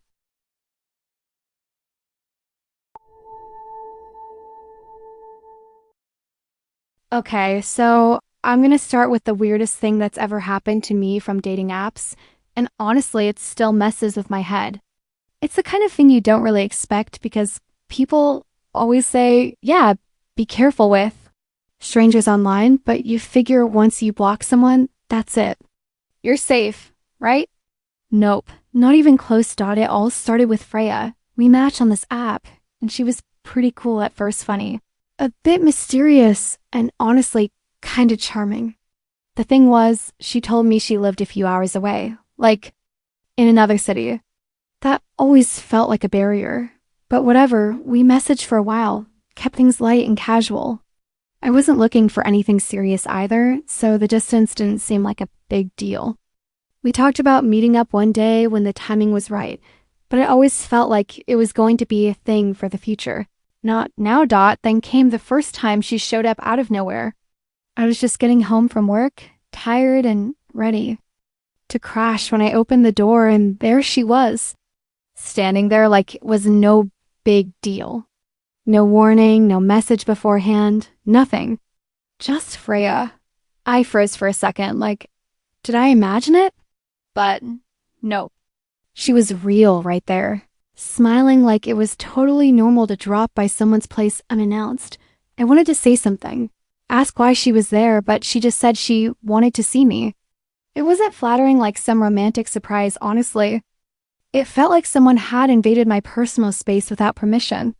I wasn't ready for this kind of thing, especially from someone I barely knew. She stayed for a bit, chatting like nothing was weird, but I was already on edge. The whole time, my mind was racing, trying to figure out what was going on and how I should react. After she left, I tried to shrug it off. Maybe she was just super spontaneous, or maybe it was a one-time thing. But then, just a few days later, it happened again. This time she showed up at my workplace. I work in a small office, and it's not the kind of place where visitors just pop in. I was sitting at my desk when someone knocked on the glass door, and there she was, Freya, smiling like she belonged there. The looks from my coworkers were awkward, and honestly, I wanted to disappear. She didn't even wait for me to come out. She just walked in. I asked her again why she was there, and she gave the same answer. She wanted to see me. It was starting to feel less like affection and more like some kind of weird control. Like she was saying, I'm here whether you like it or not. And that felt off, scary even. I started avoiding answering my phone sometimes, didn't respond to some texts, hoping maybe she'd get the hint. But it didn't stop her. I was getting texts about when she'd show up next, vague stuff that was more like threats than invitations. My usual sense of safety at home and work was disappearing. Fast. What made it worse was the way she knew things about me. Stuff I never told her, details from my social media. Things friends had mentioned, even times I was supposed to be out of town. I realized she must have been stalking me, watching my accounts, maybe even following me sometimes. The thought of someone knowing all those little things about your life without permission was unsettling beyond words. Every time she showed up uninvited, my heart would pound like crazy, and I'd have to force myself to stay calm. I started double locking doors, changing routines, and even thinking about moving to a different apartment just to feel safe again. But she always found me, or at least that's what it felt like. Friends told me to block her on everything, report her, call the cops if I felt unsafe. I did all that, but none of it really stopped her. It was like no matter what I did, she was always one step ahead, waiting for the perfect moment to pop back into my life when I least expected it. One night I was at home alone, and there was a knock at the door. I didn't answer. I didn't even move. I just sat there, frozen. I could hear footsteps walking away slowly, disappearing down the hallway outside. I didn't sleep that night. I kept wondering if she was still there, lurking somewhere just out of sight. It wasn't just about the surprise visits anymore. It was the way she made me feel watched, trapped, like I was losing control over my own life. I started feeling paranoid about everything who was around. Someone was following me, if she knew where I was at all times. My own home, which should have been my safe space, felt like a cage. Eventually, I told her I didn't want to see her anymore. I tried to be clear, but I was scared she wouldn't respect it. And honestly, that fear was right. She showed up again a few weeks later, more intense this time. She wasn't just stopping by. She wanted to be everywhere I was, all the time. It got to the point where I stopped going out. I stopped telling people where I was going. I stopped trusting my own phone. My life started to shrink into this bubble of constant worry and unease, all because someone I met online didn't understand boundaries and respect. Looking back now, I realize how quickly a seemingly normal dating app match can spiral into something dark and invasive. The part that sticks with me is not the dates we had or the conversations we shared, but the way Freya erased my sense of privacy and made me feel like my life wasn't my own. It It's a weird kind of horror that's not about monsters or violence, but about the slow creep of someone, crossing line after line until you don't know where you end and they begin. And the scariest part, this kind of thing isn't rare. It's out there, happening all the time, hiding behind those friendly profiles and sweet texts. I still don't have all the answers, and maybe there aren't any. All I know is that sometimes the worst kind of nightmare isn't something that happens far away, it's the one that shows up at your door without warning, claiming it's just because someone wanted to see you.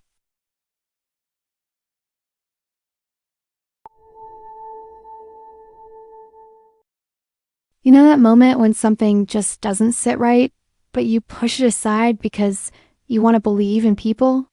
That was me with Conan. I wasn't expecting anything serious when we matched. Just chatting, maybe meeting someone interesting, someone kind. And at first, Conan seemed to be that. He wasn't overly charming or suspiciously perfect, just thoughtful enough to stand out.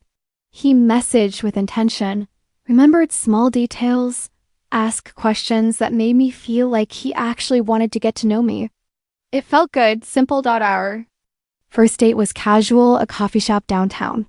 He showed up a little early, holding 2 lattes and a smile that didn't feel forced. Conversation flowed easily. Nothing intense, nothing weird. We talked about movies, travel, our favorite kinds of pizza, just regular stuff. But then, out of nowhere, he pulled out this small teddy bear and handed it to me.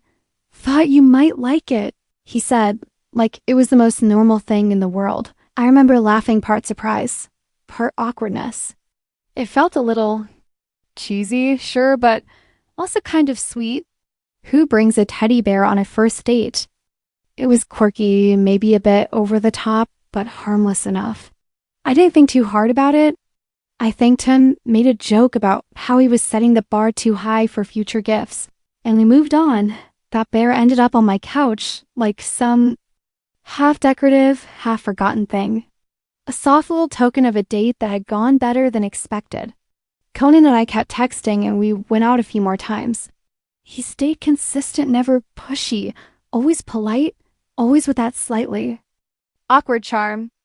But slowly, little things started to feel off. It began with my phone, random lags, battery draining faster than usual. I figured it was just an update or a bug, no big deal. But then I started feeling something else. That uneasy, hyper-aware kind of feeling like someone was watching. I caught myself glancing over my shoulder at home, pausing mid-step in my own apartment like I was interrupting something invisible. I blamed it on stress, anxiety, overthinking. I mean, who starts suspecting their new date of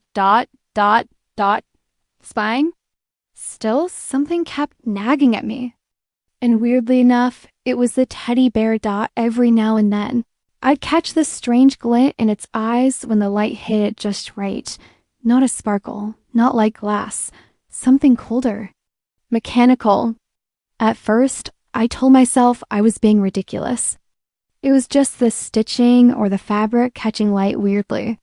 But one night, when I was alone and couldn't shake that feeling of being watched, I decided to take a closer look. I flipped the bear over, running my fingers along the seams. And then I saw this tiny black dot tucked just under the fur, near the neck, too small to be decorative, too perfectly round.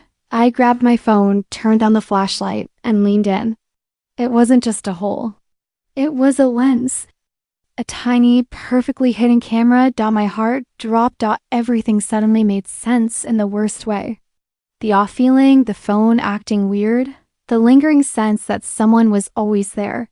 This wasn't a cute gift. It was surveillance. Someone had been watching me in my own space without my consent. And not just someone, Conan, the guy who remembered my coffee order. The guy who gave me a bear like it was some sweet, innocent gesture. I sat there in my living room, phone still lit, hands shaking. I didn't know what to do. Should I call the police? Confront him? I didn't even want to touch the bear anymore. It felt toxic, like it had been soaking up pieces of my life that I never agreed to share. I couldn't stop thinking about where else he might have been watching, what he might have seen. My bedroom, my bathroom, my private moments that were mine. The next day, I took the bear apart. I found a tiny memory card tucked inside the back seam. I stared at it for a long time before plugging it into my laptop. I didn't want to know, but I also couldn't let it go. The card was packed with video files, dozens of them. Silent footage of me sitting on my couch, cooking dinner, walking back and forth between rooms. Hours of my life just there. Captured without permission. Nothing explicit, thankfully. But the violation was unbearable. It was no longer just creepy. It was calculated. Conan had planned this. He didn't just show up with a teddy bear on a whim. He knew exactly what he was doing.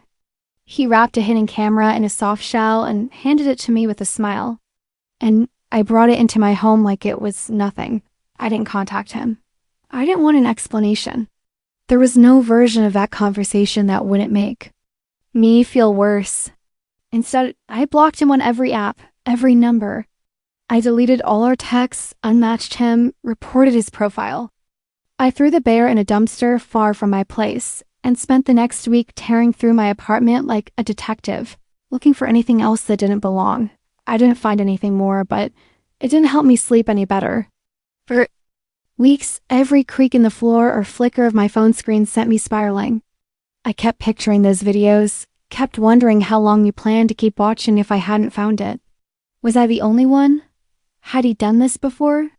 I never found out, and maybe I never will. But that experience changed something in me. It wasn't just about Conan. It was about how easily someone can infiltrate your life through charm, through gestures that seem sweet on the surface. It made me second-guess kindness, question gifts, reevaluate trust. Dating was never simple. But now it felt like a game where safety wasn't just emotional, it was physical. Technological Conan didn't just creep me out.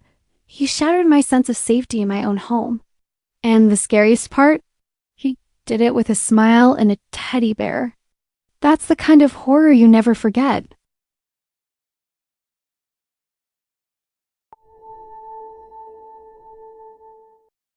You ever get one of those calls that makes your heart drop so fast, you swear you could hear it echo in your ears?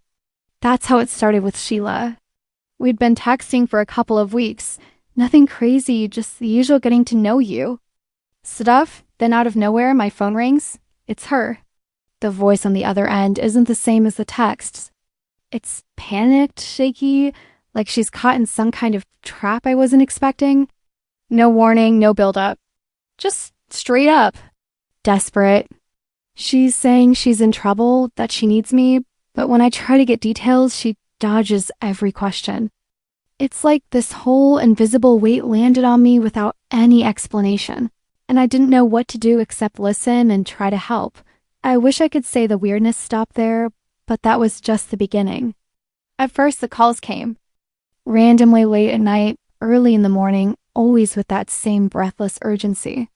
Every time she was vague about what was wrong, almost like she wanted me to panic but never wanted me to ask too many questions. She made me feel like if I didn't drop everything and rush to her side, something terrible would happen. And honestly, it worked. I'd sit there frozen, heart pounding, trying to figure out what kind of emergency this was.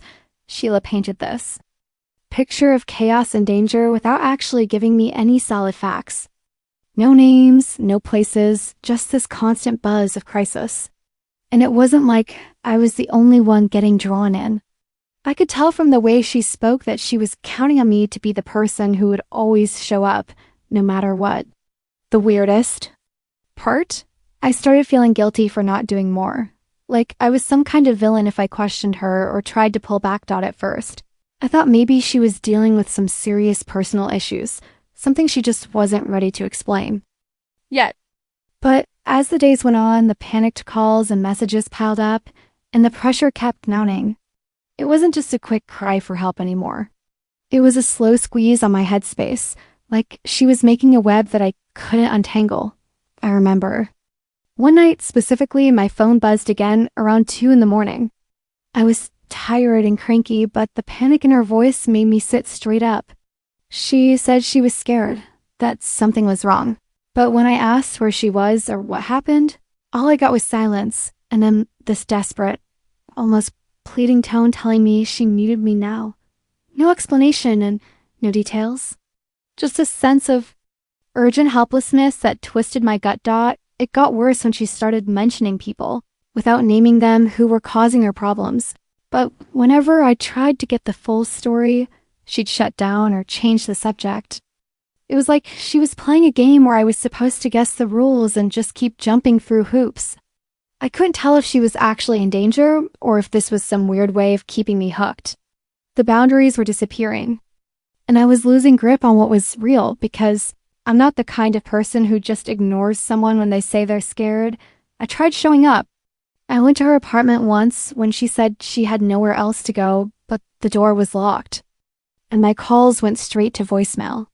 Another time, she told me she was at a diner on the edge of town, but when I got there, there was no sign of her. I started asking neighbors, friends, even a few people on the app if they'd seen her, but it was like she vanished into thin air whenever I got close. Meanwhile, the texts kept coming. She'd send me pictures that didn't add up blurred. Shots of places I couldn't identify. Screenshots of conversations with people who didn't seem real. All mixed with messages that screamed for attention and sympathy. At some point, I realized I was the only one getting these calls, these frantic cries. Friends who met her said she was charming and normal, no signs of drama or trouble. But my experience was like a completely different story, one I couldn't step away from even if I wanted to. I started questioning myself a lot. Was I being played? Was this some kind of manipulation I didn't see coming? The feeling of being responsible for someone else's crisis without any clear proof was messing with my head. I tried telling her I needed honesty, but I couldn't help if she kept things so vague. But the response was always this mix of guilt-tripping and panic. Like, if I wasn't rushing to her side immediately, I was somehow abandoning her. All came to a head one night when I got another panicked call. This time she said she was really scared and needed me now more than ever. I dropped everything and drove out to the address. She gave me some rundown part of town I never would have gone to otherwise. But when I got there, the place was empty.